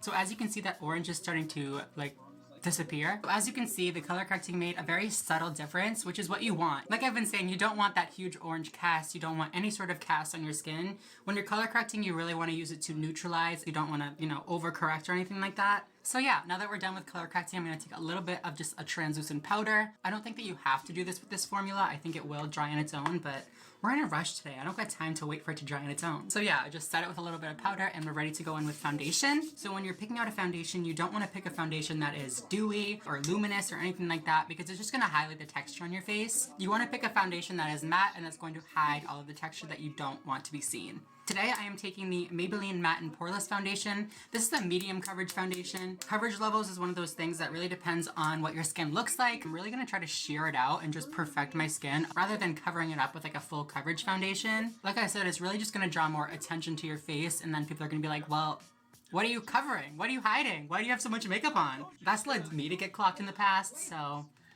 you just want to be careful. Everybody has different problem areas on their skin, so you really just want to start the foundation where you need the most coverage and then blend it out from there. That is one side all blended out. As you can see, you can still see my freckles and stuff through the foundation. You don't want to create like a thick layer over your skin, especially during the daytime, because it's just gonna look like you're wearing a lot of makeup. That just reminded me of a story when I was in my freshman year of fucking college. You guys know that app Yik Yak? If you don't, be happy that you don't, because that app is literal fucking poison. But basically what you do on this app is you go on, it's all anonymous. At least this is what it was when I was a freshman in college. I don't know what it is now, but you would go on and you could basically post to everybody in your area that had Yik Yak, but nobody would know it was you, you know what I mean? It was completely anonymous. But you could just like talk shit about people that were in the area. So one day I was on Yik Yak and I saw this one thing like, yo, if you wear a full face of makeup to school every day, I'm gonna assume that you're a transsexual. I mean, I did wear a full face of makeup to school every day, but you don't have to say that. God damn. So next I'm doing a little bit of concealer. I don't really know any tricks for feminizing with concealer, other than keep the light colors close to the middle of your face. You want to really draw a lot of the attention to the center of your face. We're just gonna skip past this because it's not really that interesting. Okay, so my concealer is all blended out. Now we're going to move into contour. For contour, you can either do a liquid contour, like a cream contour, or a powder contour. Personally, I like to do a little bit of both. I feel like a cream contour is a lot more long wear, and then a powder contour, like it's just, I don't know, I just like a powder contour too. I'm just that bitch, I don't know. So my tip for contour is you want to take it like a ½ an inch above where you would normally put it. So I'm going to take this brush and show you guys. If I was going to do my contour where my natural like hollow of my cheek is, I would probably have to put it like right about here. But for the sake of feminizing, I'm going to take it, and instead of going like right here, I'm gonna go up a little bit. So instead of here, I'm gonna go here. No, this is literally the exact same and just thing. start to That's why I feel, do that. Obviously this is a cream contour, so you're gonna blend it out, so don't worry that it looks messy and weird right now. I also like to take it into my temples because I feel like it really helps bring my face in and make it more narrow. If you have a larger jaw and your face is more like pear shape, you don't want to bring your temples in any more than they already are because it's just gonna make your jaw look wider. So then again on this side I would normally put it like right here, but I'm gonna go ahead and put it like up here. I do it above my eyebrow because I feel like I have a very square forehead. Like I feel like it comes out really far right here. Don't look at these nails. They're so bad. I'm gonna do better, don't judge me. I don't like to take any cream contour on my jaw. I feel like it looks kind of muddy when I do that. If you guys are better at cream contour, maybe you can pull it off, but I just simply cannot. I also don't like to put any right in the center of my forehead because I feel like the length or the height of my forehead is pretty good where it is, so I don't want to bring it down any more than it already is. I am gonna put a little bit below my lip to make my lips look bigger, and then a little bit above my lip as well. And then also, I'm going to drag a little bit along the sides of my nose. A nose contour is one of those things that are going to be super, super feminizing if you can pull it off correctly. I look so crazy right now. I'm like, make sure that you contour correctly as I look like a fucking... But for real, nose contours can look super wild. Trust me, mine looked wild. Actually, they still look wild most of the time, but if you can get them to look super blended and super natural, they change your face so much. I don't typically do a lot of my nose contour with cream. I just kind of put a little bit on the sides. So I will talk a little bit more about it when I'm doing my powder contour. So don't worry about it right now, okay? So I'm just kind of taking this foundation brush and I'm just buffing this contour back into my hairline. And then when you're contouring your cheeks, you want to blend it upwards. You don't want to blend it down at all because it's just going to make your cheekbones look lower. So as you can see, I'm blending this back and up. With my lips, I kind of just like go like that. It's really not that serious. For blending in my nose, I take the Beauty Blender or the, I think this is like a Juno & Co. one. I don't really know, but you just go in and just blend right over it. I'm going to take a little bit of a translucent powder and start setting my face. Go in there, and then I go in there. It's really not that deep. Next, what I'm going to do is I'm going to go in and reinforce those contours that I just did. Like I said, I like to do a little bit of cream contour as well as some powder contour. So today I'm taking the Maybelline City Bronzer in shade 200. I'm just going to dab my little contour brush in there. And then again, I am going to put it right in the same spot and blend upwards. So placing your contour up a little bit is going to help lift your cheekbones, obviously. And I feel like it also makes my jaw look a little bit slimmer. Because you're pushing everything up and out with the contour, you're kind of pushing everything that's below it in. So it's like a little win-win. Cute, right?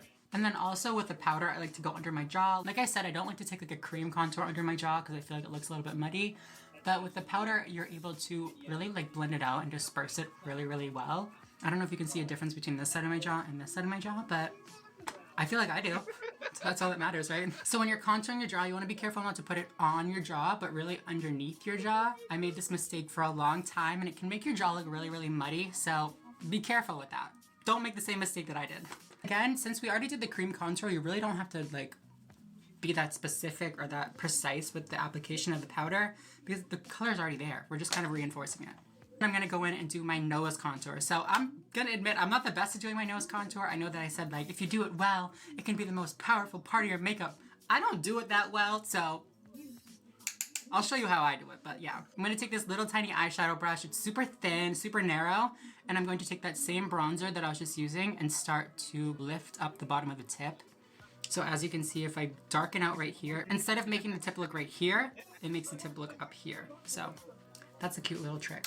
Now I'm gonna take the same brush and go on the sides of my nose. And when you do the sides of your nose, you wanna be careful not to hold the brush like this and go on the sides, but rather hold it straight up and down and really draw these lines on kind of like the top of your nose. If you do it on the side, it's actually gonna make your nose look wider, which will in turn make your face look more masculine, which is not what we want. So make sure that you're drawing it. I know I almost just did it the way I said not to do it, but you wanna make sure to draw it from the top of your nose, so straight on top. Also, I like to bring my nose contour up a little bit and bring this shadowy area all the way up into my eyebrow and then also over into my crease. I feel like this really helps tie everything together and it also helps make your eye look a little bit more sunken in, which, I don't know, I feel like it looks really pretty. Again, you really want to keep it super light-handed because you don't want to draw too much attention to the fact that you're trying to make your nose look smaller. It'll kind of ruin the effect. You know what I'm saying? The next thing that we are going to do is highlight. And you know how I was talking about earlier, when you're picking out a foundation, you want to pick out a foundation that is super matte to hide any of the textures or anything like that on your skin. But when you take your highlight, you're going to be adding in that reflective or that dewy look. This is great not only because it makes your skin look super smooth and flawless, but you can also control exactly where you want the highlight and the shimmery parts of your skin to look. Where is my highlight brush? I've been like staring at my desk for this whole time. Like, where are you? So you can see how all of my skin is super, super matte. It makes everything look super smooth, but it also makes everything look a little bit dry. So what I'm gonna do is I'm gonna take the Maybelline Master Chrome by Face Studio highlight, and I'm going to put it right on top of my cheekbones. And kind of like the same trick that you did with the contour, you want to cheat up your cheekbones a little bit. The widest part of my cheekbone is probably like right here, but I'm going to cheat it up and go like right here. So if you have, say, texture back here or texture up here, you can put it right in the middle. Or if you have texture here, you can put it over here, over here. So it's just great. It's great, you know? It's one of my favorite tricks. It also really helps lift up your cheekbone. I feel like that's obviously the point of a highlight, but I don't know, I really like the balance of like a really matte face and then just like a super shimmery, glowy highlight in like that one little spot. I like to focus it in this nice little C motion right all over the top of my cheekbone and even kind of bring it up to like where my eye is because it really helps to lift up and snatch back everything. Something that I've been doing lately, which I actually used to hate, like I used to think it looked so bad on me, but I've been kind of getting into it, is I've been putting a little bit of highlight like right here and right here. I don't know if you can see what that just did. It just makes my skin look a lot more like natural. You know what I'm saying? I don't know. Sometimes I feel like it makes my forehead look bigger, so I don't know if I like it. I don't know if you should do this, but that's what I've been doing, so yeah. I'm also gonna take like a little brush like this. This one is so dirty, but it's fine because it's just mine. I'm gonna take the same highlight and I'm actually gonna put it right on like the new tip of my nose. So I say new tip of my nose because obviously there's something on this brush and it's like dirty. I just said that the brush was dirty, but it was fine, and it's not fine. It's not just highlight on there. Kind of messed up. That brush was dirty with some dark shadow. I don't know what was on there. Pissed at myself. Along the same lines as the contour placement and the highlight placement, I'm going to now show you my little trick for blush placement. I've been doing this probably since the beginning of my transition. Actually, no, that's not true. There was like 6 months where I didn't wear blush because I was like, no, it's like too girly. You know what I mean? Like I was still trying to be like, what I like to do is I like to take my blush. Today I'm using the e.l.f. These are the new bite-sized face tools. Look how fucking cute these are. I like to start with this darker one. What I like to do is just dip into it. And then most people just put their blush like right here. You know what I mean? Like this is like the apple. But what I like to do is kind of cheat it up and put it right next to the highlight. Kind of just like in this like hollow of my face. And just blend it back. I feel like that kind of lifts up where my cheeks look the fullest. Maybe it doesn't. What do you think? I also like to take a little bit of blush and blend the bottom of my nose with it. Not necessarily like where the tip is or like anything up here, but just where I put the contour and maybe a little bit up onto the highlight, to be honest, but I just like to keep it down here. I feel like that just helps make the blush look a little bit more like cohesive. Does that make sense? And I'll also put a little bit down here. I feel like the more blush, the better, to be honest. But I'm also gonna take this lighter shade. I love orange blushes. Like, oh, they're just so good. So I'm gonna take this one and just kind of go around the edges of where that last blush was. Honestly, probably the same spot, but it's fine. Okay, so the next tip that I have for you guys is probably a tip that's pretty obvious, but eyeliner. Eyeliner can make the biggest effing difference in your... I can't even focus with these claws on. They're so gross. Okay, my eyeliner is looking wonky right now. So I typically do a wing. You don't have to do a wing. Honestly, I feel like any eyeliner will make you look a little bit more feminine because it's just gonna make your eyelashes look bigger, and like the more lashes, the better. Towards the outer half of my eye, because as you can see, I have very like, what would you say, like almond or very round shaped eyes. So they make like a big, like, they go down a lot after they go up. So I'm gonna try to lift up the back end of my eye. So as you can see, that just makes my eye look a little bit bigger, a little bit like longer. You wanna be careful not to put too much eyeliner or even any eyeliner at all on the inner like third to the inner half of your eye because it will make your eye look a lot smaller. Unless you're doing like the inner like liner where you wing it out in here, but I'm not doing that today because it's too much, it's too stressful for me right now, but yeah. Something else that I've been doing with my eyeliner that I've been loving a lot, I've been doing it mostly with like winged eyeliners, but I feel like it'll look really cute with just like a really simple eyeliner too, is I've been taking a black eyeshadow on like a little liner brush and just smoking it out a little bit. I feel like making any eyeliner softer and like more diffused and like smoky looking, it's gonna make it look a lot more effortless. Moving on to lashes, I feel like lashes, similar to eyeliner, are super underrated when it comes to feminizing the face. I feel like everybody focuses on contour and all that kind of stuff. But lashes, at least to me, made the biggest difference when I first transitioned. I'm not even talking about like false lashes or lash extensions or anything like that. I'm literally just talking about mascara. Today I'm using the Maybelline Lash Sensational Mascara. This is my favorite mascara like ever. It makes my eyelashes look so long, first of all, but also so like spread out and like fanned and like defined. Especially when you're not putting on false lashes. Like I feel like when you put on false lashes, it doesn't really matter what your natural ones look like, but this one really helps to separate and define and lengthen. When I do mascara on my bottom eyes, I like to focus it on the outer lashes, and I also like to keep it really, really short looking. Like I almost just like press in a couple times and like let it go. I feel like when the bottom lashes are too long, it kind of takes away from like the top lashes, if that makes sense. So the last little tip that I have for you guys today is going to be on lip liner. So as you can tell, I don't have any lips. I want to get a lip lift and like lip filler and all that kind of stuff one day, but for the time being, I've been using lip liner. So let me just show you what I do, okay? More so to do with like the distance between your nose and the top of your top lip. In people born male, this distance is a lot larger than people born female. I like to overline my lips and just make this distance look a little bit shorter. It's important to only overline near your cupid's bow. You don't want to overline the sides of your mouth. It's just gonna look kind of strange. So you really want to focus the overlining right in the middle and then blend it into the natural sides of where your mouth is. Now I'm gonna go apply some lipstick, do some final touches, and I will be right back to do a little outro for this video. Be right back. Okay, you guys, this is the finished look. This is how my makeup came out. Do you like it? That is it for this week's video. Thank you guys so much for watching. If you guys like this video, please make sure to give it a big thumbs up down below. It really helps out my channel a lot, so I would really appreciate it. Thank you very much. Subscribe if you are not already and you would like to be. And yeah, other than that, I think I'm going to go. So thank you guys so much for watching, and I will see you next week. Bye, guys.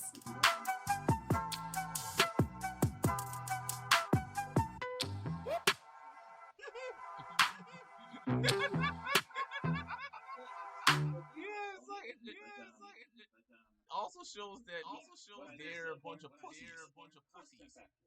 They'll just say the chub community is full of pussies. Because I'm like, yeah, you can dish it out, but you can't take it. Eric, none of them can take the insults. Just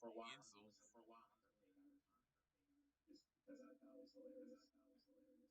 What Robert is doing here is trying to get Eric to admit to a manufactured internet and paint him as a no good evil man.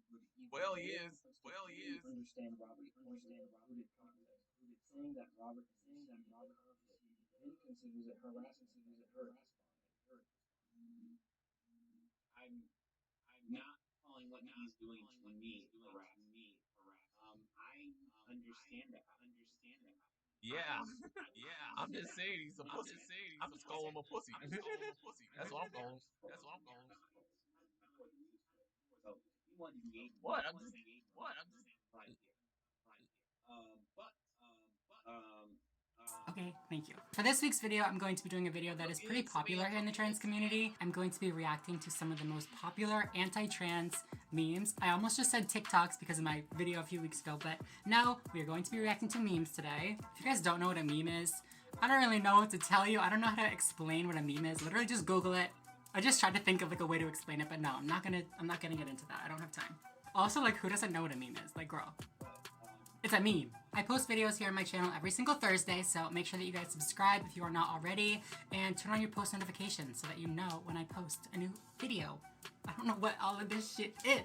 Calm down, girl. With no further ado, let's get right into this week's video.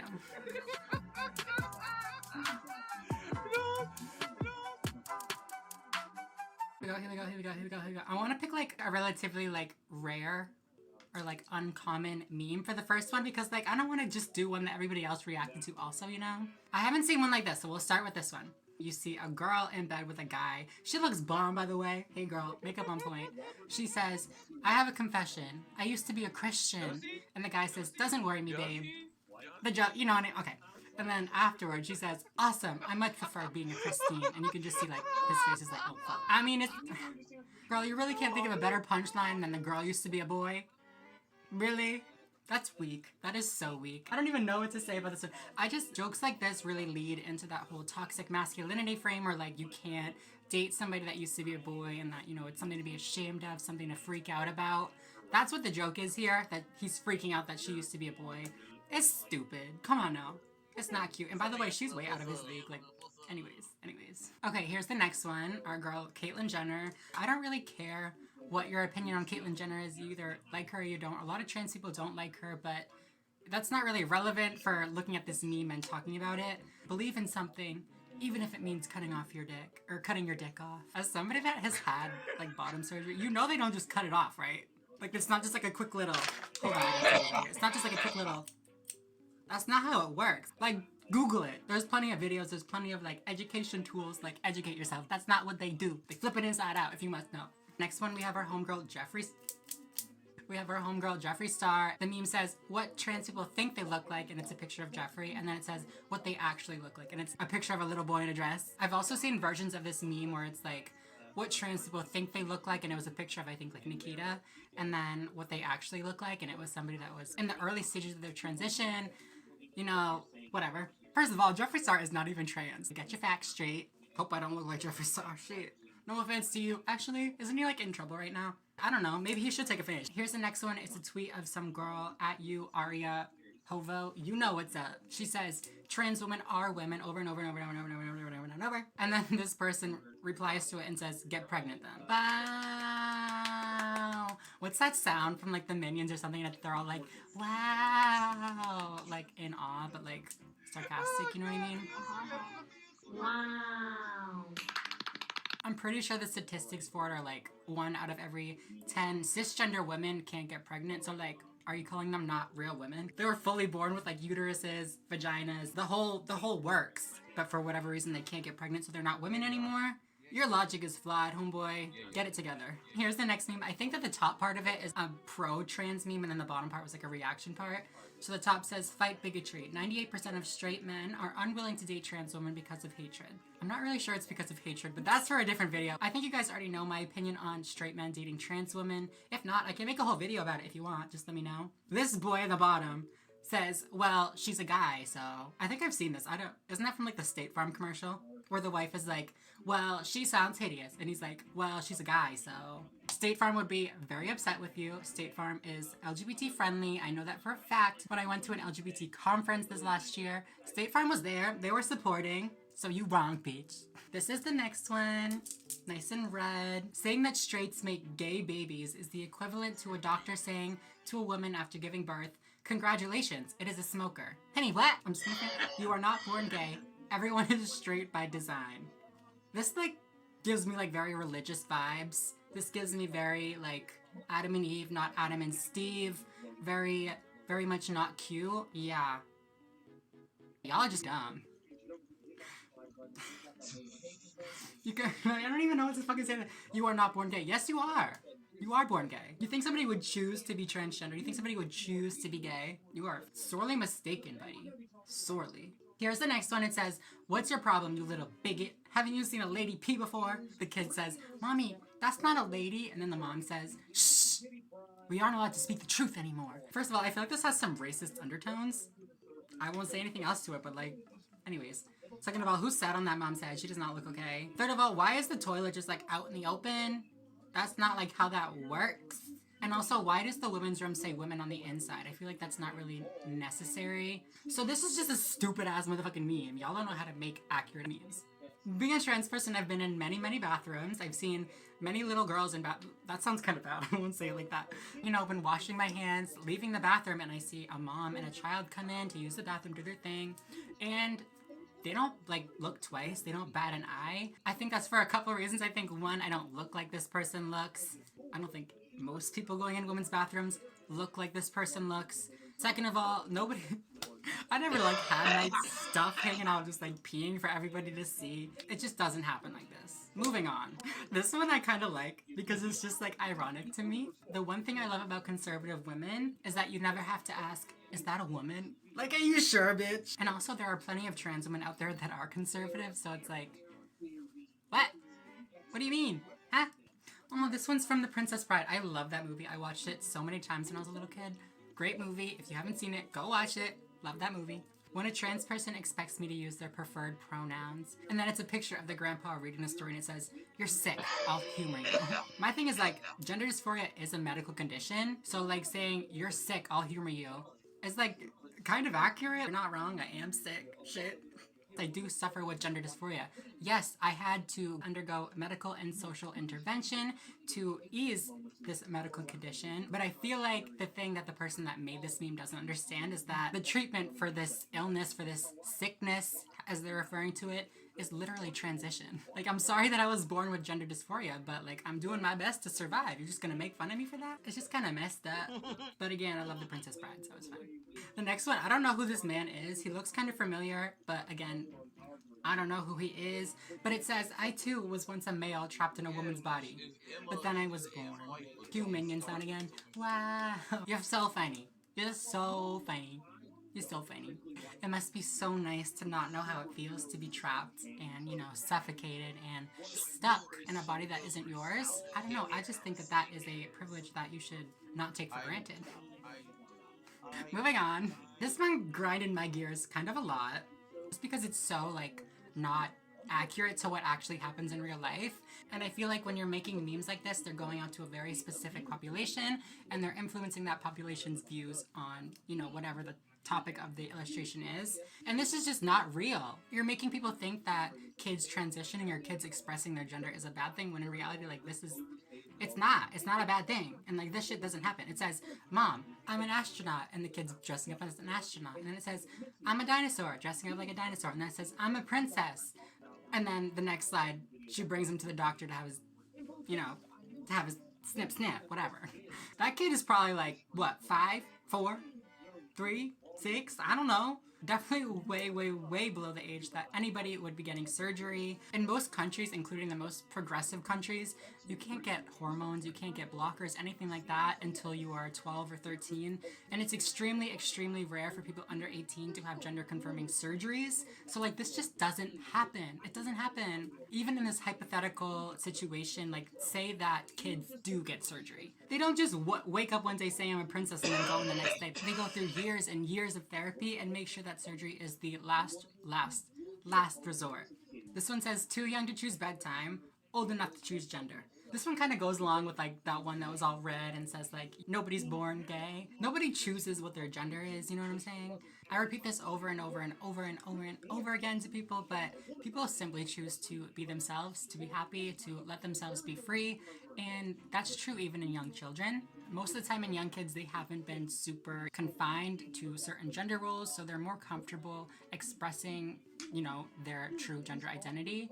So once those gender roles and policing of the gender starts to take place, they're going to be a lot more aware of how it's affecting them. Because all of a sudden, they're not allowed to do the things that feel right to them. They're not allowed to do the things that they like. To say that something that comes naturally to a child is a choice is just like reaching. Like, how do you know? They're literally a kid. Why would they make this up? Like, simply why? This one actually kind of goes along with that last one. It says, "A 6-year-old transgender child is like a vegan cat. We all know who's making the lifestyle choices." I feel like this is such a popular, like, narrative. So many people think that trans kids are being forced to transition and they're being forced to be transgender, blah, blah, blah. No! I'm not gonna say that that's never happened because, you know, never is a very strong word. It could have happened, I don't know. But in the majority of trans kids, it's the kid that is like, "Listen, this is who I am, this is what I need to do," and the parents are just respecting that and kind of just like going along with it. That can kind of sound bad, they're just going along with it, whatever, but you have to realize that when you're transitioning at that young age, you're not going to be going on any medications, you're not going to be going through surgery or anything like that. Transition is purely at a social level.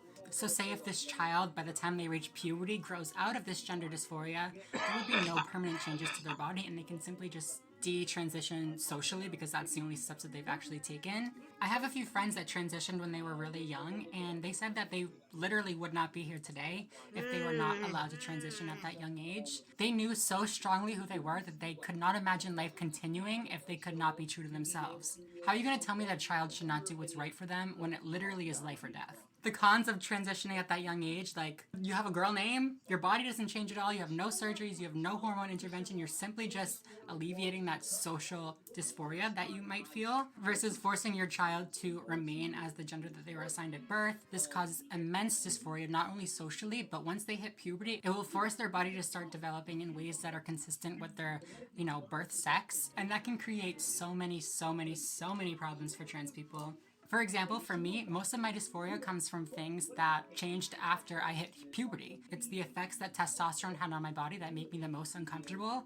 And if I had started hormone blockers or whatever before I hit that male puberty, none of these things would have happened to me. I never would have had to have my Adam apple removed. I wouldn't feel dysphoric about my face all the time. I wouldn't feel dysphoric about anything. You know what I mean? I mean, obviously I might still have my bottom dysphoria because puberty blockers aren't really gonna change anything like that, but y'all know what I'm saying. I gotta continue. I'm getting so serious. I feel like this is not supposed to be such a serious video. I'm like going like this on this. My phone is sideways. I'm trying to unlock it. This one pissed me off because I love The Office and like, how dare you make The Office into a transphobic meme? I'll come for you, bitch. It's 2 sheets of paper. One says gay men being given estrogen, I can't speak right now, as a form of conversion therapy in the 1950s. And the other one says gay men being given estrogen as a form of conversion therapy in the 2010s. And then the meme is corporate needs you to pick the difference between these 2 pictures, and it's the same picture. This is really sick to me, to be honest with you, because conversion therapy is a huge problem. Even still to this day in the United States, gay people have been tortured in conversion camps, and like comparing that to, medical treatments for trans people, not okay with me. Gay men being given estrogen, obviously that's not gonna help them. They're men. Men do not want to have excess estrogen in their bodies. The second part, gay men being given estrogen as a form of conversion therapy in the 2010s. If that's still happening, if gay men are still being given estrogen, that's a problem. They should not be having to deal with that. But I think what they're referring to is actually trans women being given estrogen and just referring to them as gay men. You're so funny. You're so funny. Life would have been so much easier if I was a gay man, trust me. If I could have just been a gay man. Girl, but as a logical person, I realize that is not the life that I have. That is not who I am. I'm not a gay man, bitch.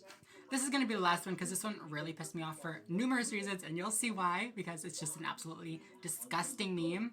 The top part of it says, in democratic America, if this girl sees a penis at a party, it's a crime. Why are you so upset about girls thinking it's a crime to be sexually assaulted? Granted, I'm assuming that's what they're referring to. I'm assuming that they're not just talking about penises out in general, because like, I don't know what kind of party has just like penises everywhere, but I'm assuming they're referring to is a girl, getting drunk at a party, and then y'all know. The second half of the image is a little girl in the bathroom, and she says, but if this girl sees a penis in the women's bathroom, it's tolerable. Can you see why this meme really pissed me off? The top part is talking about how Democrats think that if a girl sees a penis at a party, it's a crime. Which it is. If a girl sees a penis that she does not want to see at a party, wherever, it's a crime. Do you know the law? Secondly, if this girl sees a penis in the women's bathroom, it's tolerable. If this little girl sees a penis in the women's bathroom, she's gotta mind her own business. She's been peeking under stalls. She's been actively searching for that penis. That's just not happening. But it really seems to me that they have like a dual agenda here. They're like, well, I should be able to show my penis to any girl I want, and also, I don't want no dudes in the girl's bathroom. Like, you got a lot of issues. I'm tired. That is exhausting. Anyways, I hope you guys liked this video. I hope you thought it was entertaining. I hope you got a chuckle out of how dumb these... I need to stop swearing. How dumb these people are. We'll just call them people. If you did like this video, please make sure to give it a big thumbs up. It really does help out my channel a lot. Subscribe if you are not already and you would like to be. And yeah, other than that, I think I'm going to go. So thank you guys so much for watching, and I will see you next Thursday. Bye, guys.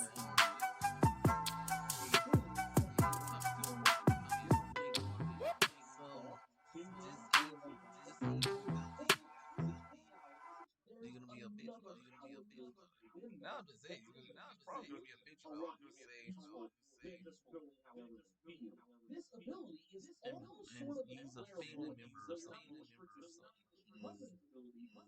So yeah, it's kind of funny to have the skateboards and dumbass freaking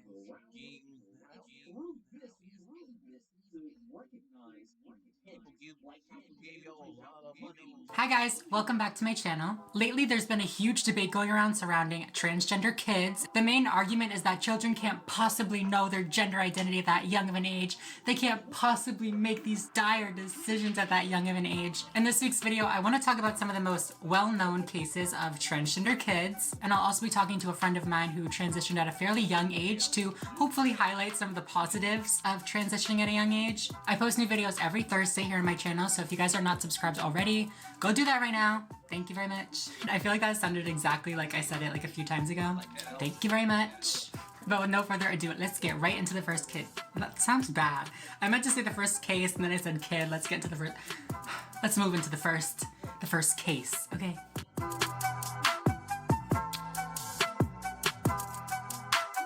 So the first case that I want to talk about is a case that was made famous by right-wing outlets in an attempt to persuade their audience that kids are being forced to transition, blah, blah, blah. Outlets like the Daily Wire, even a fellow trans YouTuber named Blaire White have posted videos on this case, this child, and they have completely framed it from the father's perspective. A video recorded by the father has actually gone viral, and channels like Blaire's have actually cut up that video to make it look like the father is this hero and that he's saving this child. As you can see in the beginning of this video and then again at the end of this video, Luna herself does not think that she's a boy. She says that she's a girl. The dad asks, "What does she do with your nails?"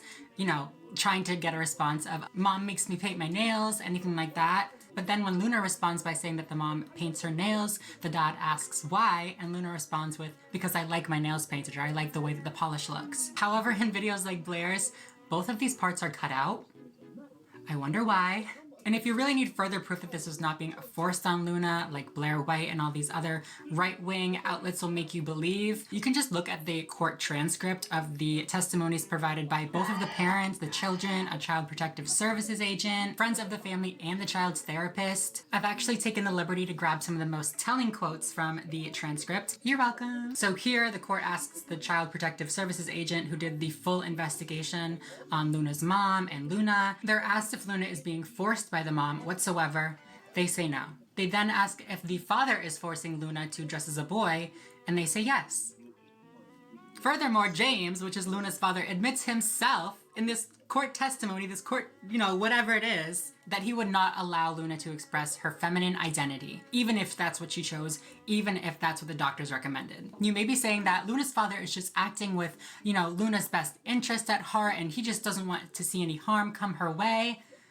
According to multiple medical professionals, one of which the father actually chose, Luna has been diagnosed with gender dysphoria, and they say that the gender-affirming method, so calling Luna by Luna, using she/her pronouns, allowing her to dress as a girl, is what is best for her mental health. James admits himself that he does not agree with the medical professionals and is not willing to do what they say.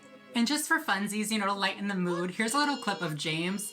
He does some speeches and podcasts. I don't really know, but I just thought this might give you an idea of why he is so controlling, if you want to say that. I don't really know if you would call it controlling, but you could just say controlling to be nice. Why he acts that way with Luna. So just take a look. 6 years and 10 months ago, the good Lord gave me 2 sons.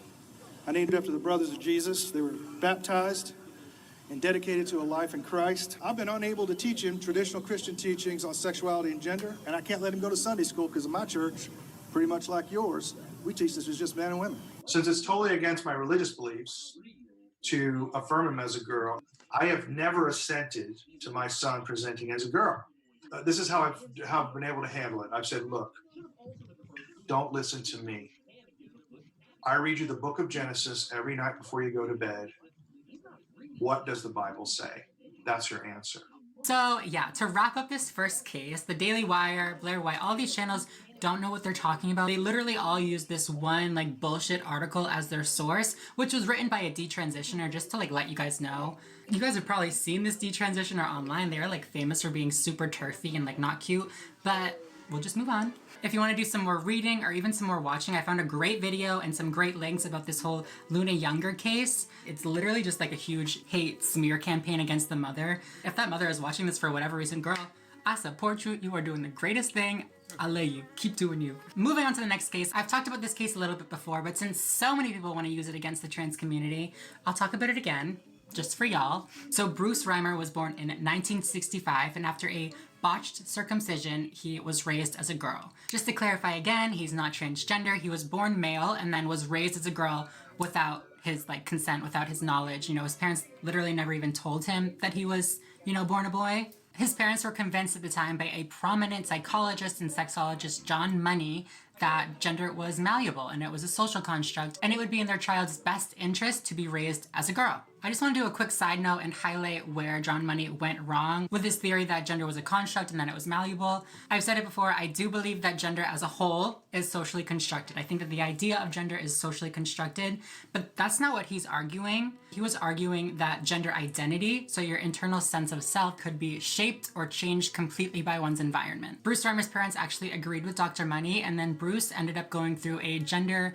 reassignment surgery type thing when he was a baby, when he was an infant. This case has been misused for a long time to prove the malleability of gender and to say that, surgery on intersex babies is okay because, you can just change the gender that they were born as. But that is not the case. Reimer reported severe gender dysphoria throughout all of childhood. He completely rejected his female identity, and he even threatened to commit suicide if he was brought back to Dr. Money in his teenage years.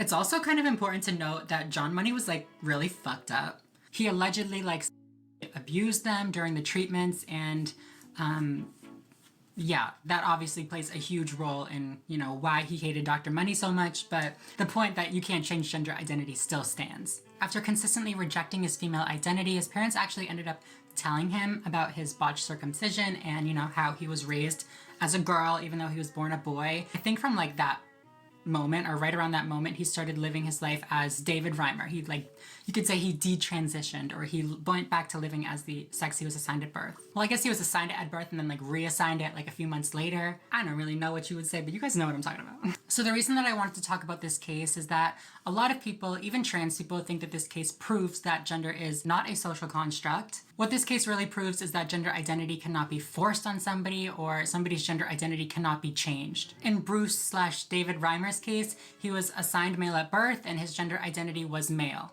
Even though his psychologist and his parents were telling him he was a girl, for his whole life, his internal sense of self was male. I think this case is a great example of why we can't force gender identity on anybody, whether it be an identity that aligns with their birth sex or it be an identity that doesn't align with their birth sex. In the Reimer case, we see that gender identity is unchangeable. No matter how hard Dr. Money tried to convince Bruce that he was a girl, he knew that he was not. The same is true for transgender kids. No matter how hard you try to force transgender kids to identify with their birth sex, if they don't identify with it, they don't identify with it. So moving on to the last little case study that I have for this video, it's a super common misconception that kids that transition at a young age will grow out of their gender dysphoria and end up regretting their transition. This is not true, and it is extremely unlikely to happen when the appropriate steps are taken. While I'm sure there are children out there that only experience gender dysphoria before puberty and then grow out of it once they do reach puberty, gender specialists, at least good gender specialists, would never refer children that they are not 100, I don't know why I said 100 3 times. I guess 300% sure that that child is going to, forever be transgender. How do they do that, you ask? Well, let me tell you. So the DSM-5 actually details the criteria that one must meet to be diagnosed with gender dysphoria as an adult. However, they actually have a separate, more extensive, more strict set of criteria for diagnosing children with gender dysphoria.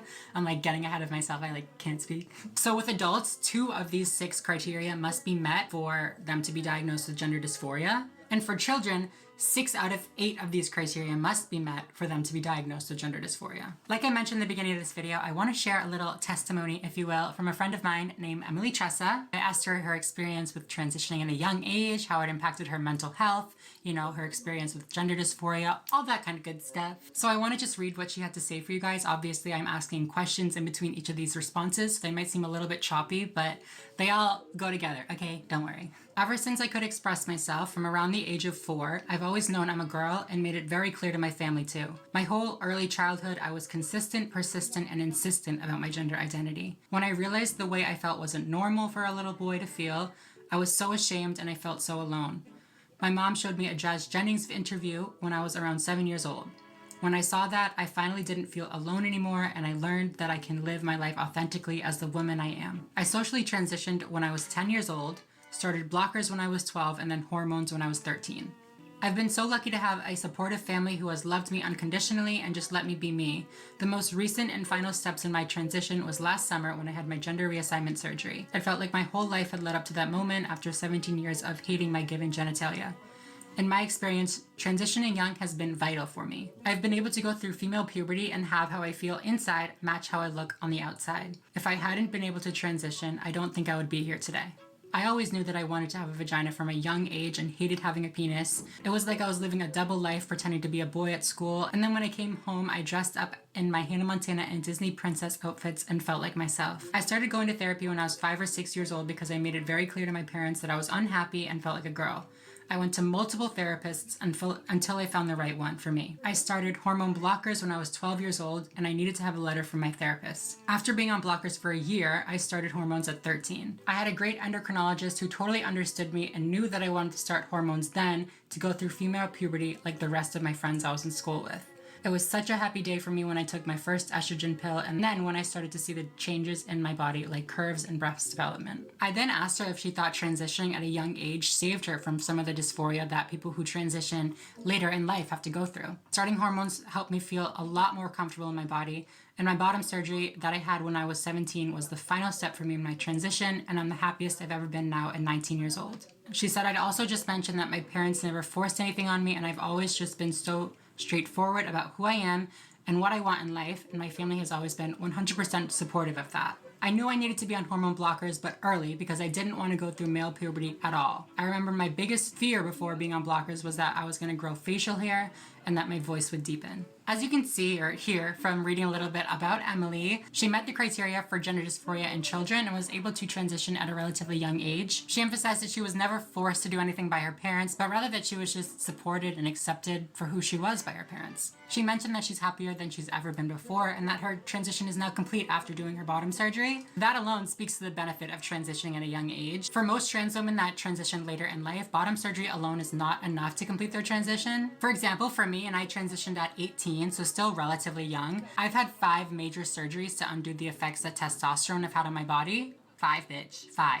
And that's not including the 2 bottom surgeries that I had. Of course, everyone is different and not everybody is going to need or want the surgeries that I've had done, but you get the point. If medical professionals are giving you advice on how to treat your child's condition, why wouldn't you listen? Anyways, you guys, that is it for this week's video. Feel free to leave any questions, comments, concerns, anything like that you have down in the comments down below. I'm going to be reading and responding to a lot of the comments that you guys leave. I know that this is a very sensitive subject for a lot of people, but it really shouldn't be. Again, I'm gonna link some articles and some videos down below about trans kids. So if you wanna read more about Looney Younger or, any of the other cases, feel free to look down there. I'm also gonna link Emily's socials, so if you wanna check Emily out, go do that. Make sure that you guys subscribe if you are not already and you would like to be. Give this video a big thumbs up if you liked it, and yeah. Other than that, I think I'm going to go. So thank you guys so much for watching, and I will see you in the next video. Bye, guys.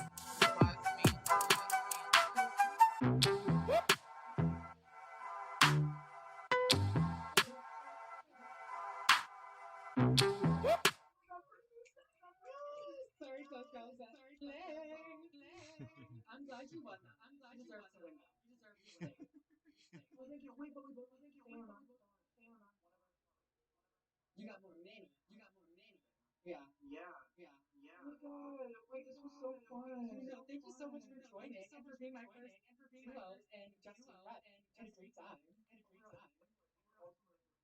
Hi everyone, welcome back to my channel. Did you notice I have one hand of nails again?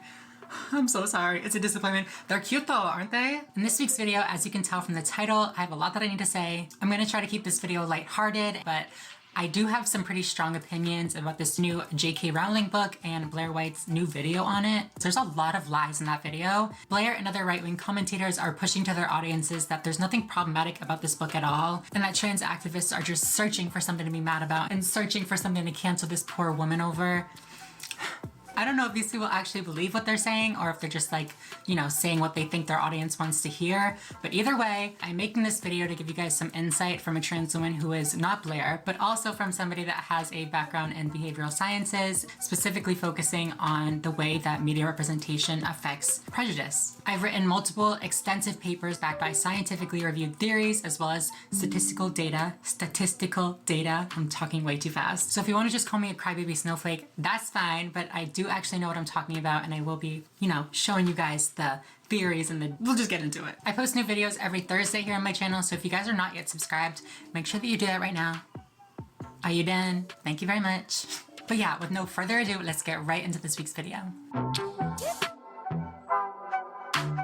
I want to start out by saying that this video is in no way my attempt to cancel J.K. Rowling or to call for her death, as Blaire dramatically put it. While I do believe that her book is extremely problematic, and before you even comment like, did you even read it? Yes, bitch.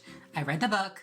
At least I read the first 10 chapters that were free. I was not about to pay this woman for her book. And honestly, the first 10 chapters are all you need to read to like determine that one, Blaire's a liar, and two, J.K. Rowling is a little like, That being said, cancel culture is very real, it's vicious, and it is not something that I support. The point of highlighting the potential consequences of her cross-dressing serial killer character is so that you, if you choose to read the book, are aware of the ideas that you might unintentionally be absorbing. Blaire and other well-known right-wing commentators such as Piers Morgan argued that the book never mentions a transgender identity. Rather, it only briefly mentions that a random suspect of the murder that they're investigating, named Dennis Creed, happened to wear a woman's wig and a coat at the time that he killed his victims. Blaire specifically demanded that there was only one line out of the over 900-page book that even referenced Creed's wearing of women's clothing, and even then it was only considered a disguise. So to associate that with being transgender or of a cross-dresser identity would be ridiculous. At the very most, the concept of being a transvestite makes a very quick, brief, fleeting appearance in the book, and it's extremely unimportant. It comes in the form of one line in the book, one page in a 900-page book. Saying that it was just one line is just not true. That's just a blatant lie. The character is by no means briefly mentioned. In fact, we learn of him as early as the second chapter, where we learn that he's known for his absurdly gruesome killing of multiple women. We hear more about him in chapters 6 and 7, where he's made up to be this strikingly evil, cruel serial killer. We see words like evil, animal, and voyeuristic to make up our initial perception of this character. And then in chapter 8, we finally get to the line that Blaire and other commentators say was the only line that referenced his wearing of women's clothing. She had said he was dark and stocky because he was wearing a wig at the time and all padded out in a woman's coat. However, also in chapter 8, literally a few pages later, it says again he's suspected of wearing women's clothing to get access to one of his female victims, which, side note, is oddly similar to the concerns expressed by J.K. Rowling that allowing trans women into women's restrooms would give men access to their female victims. Do with that information what you will. The second quote that suggested that he was wearing women's clothing says, still more suggestive was the eyewitness account of a driver who saw two women in the street, one of whom seemed to be infirm or faint, the other supporting her. Talbot at once made the connection both with the drunk Vera Kenny, who had been seen getting into a van with what appeared to be another woman, and the testimony of Peggy Hiskett, who reported the man dressed as a woman at the lonely bus stop becoming aggressive before, fortunately, she managed to attract the attention of a passing car. Even after seeing these two excerpts from the book, you might still agree with Blaire and think that, you know, it was just a disguise. They never say that he was transgender. However, it's no. Firstly, Dennis Creed, which is, you know, the person, I'm going to refer to him as Creed. Creed describes himself as girlish earlier in life, which points to his own perceived divergence from gender norms. But wait, this is where it gets really good, or bad, I guess. Rowling writes that due to a traumatic past, Creed found refuge in fantasy, and sometimes he would incorporate materials from the real world into those fantasies. Materials such as women's underwear that he would steal from strangers as well as family members to secretly wear and pleasure himself in. Whether this was intentional or not, Rowling is creating associations between Creed's wearing of women's clothing and his predatory behavior, and then refers to all of that as Creed's secret fantasy life, which, keep that in mind, I'll get back to that in a second. A co-worker of Dennis Creed claimed that Creed would sometimes go out in women's clothing to imitate a pop star. The co-worker says that this made some of the other workers feel uncomfortable and they thought that he was, quote unquote, you know, queer. If he was truly just supposed to be a cis male with a female disguise, why does he have a history of gender nonconformity? Why would that be relevant? If this character has nothing to do with gender nonconformity and it was truly just a disguise he picked up on the way to his victims, then he wouldn't have had a history with gender nonconformity before that moment, right? The book then proceeds to say that Creed's secret fantasy life, which she earlier described as Creed's going out and wearing women's clothing and, you know, his deviant sexual behavior, the book proceeds to say that Creed's secret fantasy life became more sadistic to the point that he was soon arrested for the rape and torture of a 22-year-old girl. I cannot make this shit up. J.K. Rowling is drawing connections between Creed's gender nonconformity and his murderous, sadistic behavior. she is, whether intentionally or not, creating associations between gender nonconformity and an inherent sadistic nature. An association that not only affects cross-dressers and transvestites, but trans women like myself and Blaire. Another example of J.K. Rowling creating associations between gender nonconformity and mental illness is in chapter 9. Creed's landlady says that her first impression of him was that he was a pansy, a word frequently targeted at trans women and gender variant males, but then she quickly clarifies to say that she was wrong and that he's just sick. Now at this point, hopefully I've made my point that Creed, at the very least, has a history with gender nonconformity, and this gender nonconformity is written to be one of the underlying forces, or at least in some way related to his intensely sadistic behaviors. But you may still be thinking, hey, it's fiction, like why can't we have a trans murderer? Don't you want equality and representation, as Blaire put it? Yes, Blaire.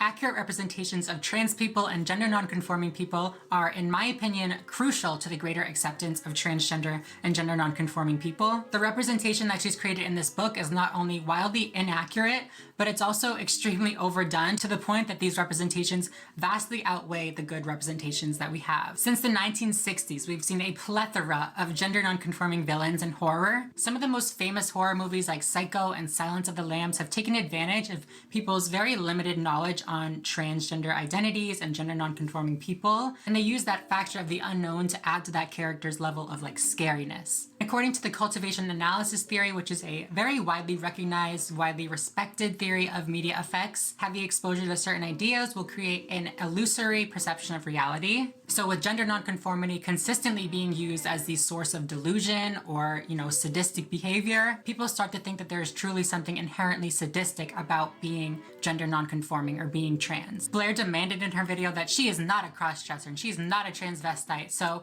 to say that characters like Buffalo Bill or to say characters like Dennis Creed have any impact on her would be offensive. Girl.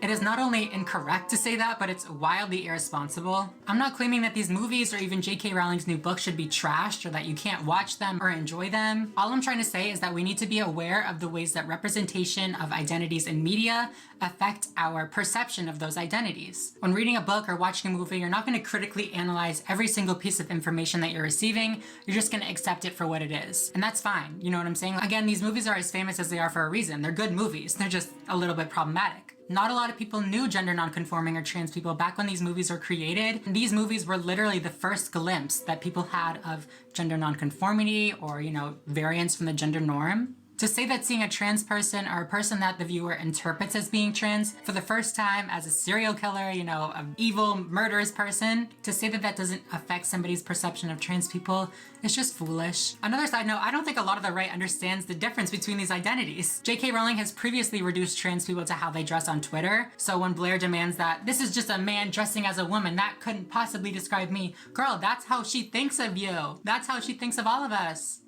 What do you mean? Dr. Deborah So, somebody that I talked about a few videos back that's appearing all over the internet, she doesn't even know the difference between gender and sexuality. She literally thinks that trans women that are attracted to women transition because it's a fetish. She said that on the Joe Rogan podcast. How do you account for the seemingly large number of men who transition to become women who become lesbians? For some trans women, their desire to transition stems from sexual arousal and the idea that becoming a woman is actually sexually arousing. I cannot with these fucking people. Media influence affects everyone. You're constantly absorbing information, and that information has impacts, whether you like it or not. Everybody thinks that they're immune to media influence. That is literally a theory of media called the third person effect, that nobody thinks that they're influenced as much as everybody else. Girl, again, just to reiterate, because I know all the comments are going to be like, well, stop trying to cancel her, it's just a book. I know it's just a book. You can read the book. I really don't care. I read 10 chapters of it. I really don't care. Watch these movies all you want. Read these books all you want. I just want you guys to be aware of the potential implications that these characters may have on your actual perception of real-life trans people. In conclusion, Blaire's statement that this book is not problematic at all is foolish. Not only that, though, it's a foolish attempt to cater to the right that literally relies on the assumption that we can't read between the lines. Girl, you think your audience is dumb? You think they're not actually gonna read the book? Do you think that somebody like me is not gonna call you out on your bullshit? I think the main question surrounding J.K. Rowling's new book should be whether she wrote this character intentionally, maliciously, or just without concern or understanding of its potential implications. However, I think it's rather clear that Blaire is literally lying through her teeth to satisfy her right-wing audience, and unfortunately, again, it is at the expense of the trans community. She lies about the content of the book, maybe because she doesn't know how to explain it as not being problematic, but she's also making us seem like crybabies and delusional for wanting people to be aware of the potential implications that J.K. Rowling's new book may have. It's also so ironic that in this video she's calling out how toxic and how dangerous mob mentality can be while literally participating in mob mentality. I don't know, it's just really sad to me because she does have a very large, impressionable following and she could be using it to do some good, but I don't know, she just loves to throw her community under the bus. Anyways, you guys, that is gonna be it for this week's video. Please let me know what you guys think down below, especially if you agree with me. I feel like the naysayers might be more vocal on this video. So if you support me, please let me know that you support me so I know I'm not like the only one. If you like this video, please make sure to give it a big thumbs up down below. Subscribe if you are not already and you would like to be. And yeah, other than that, I think I'm gonna go. So thank you guys so much for watching and I will see you in next week's video. Bye guys.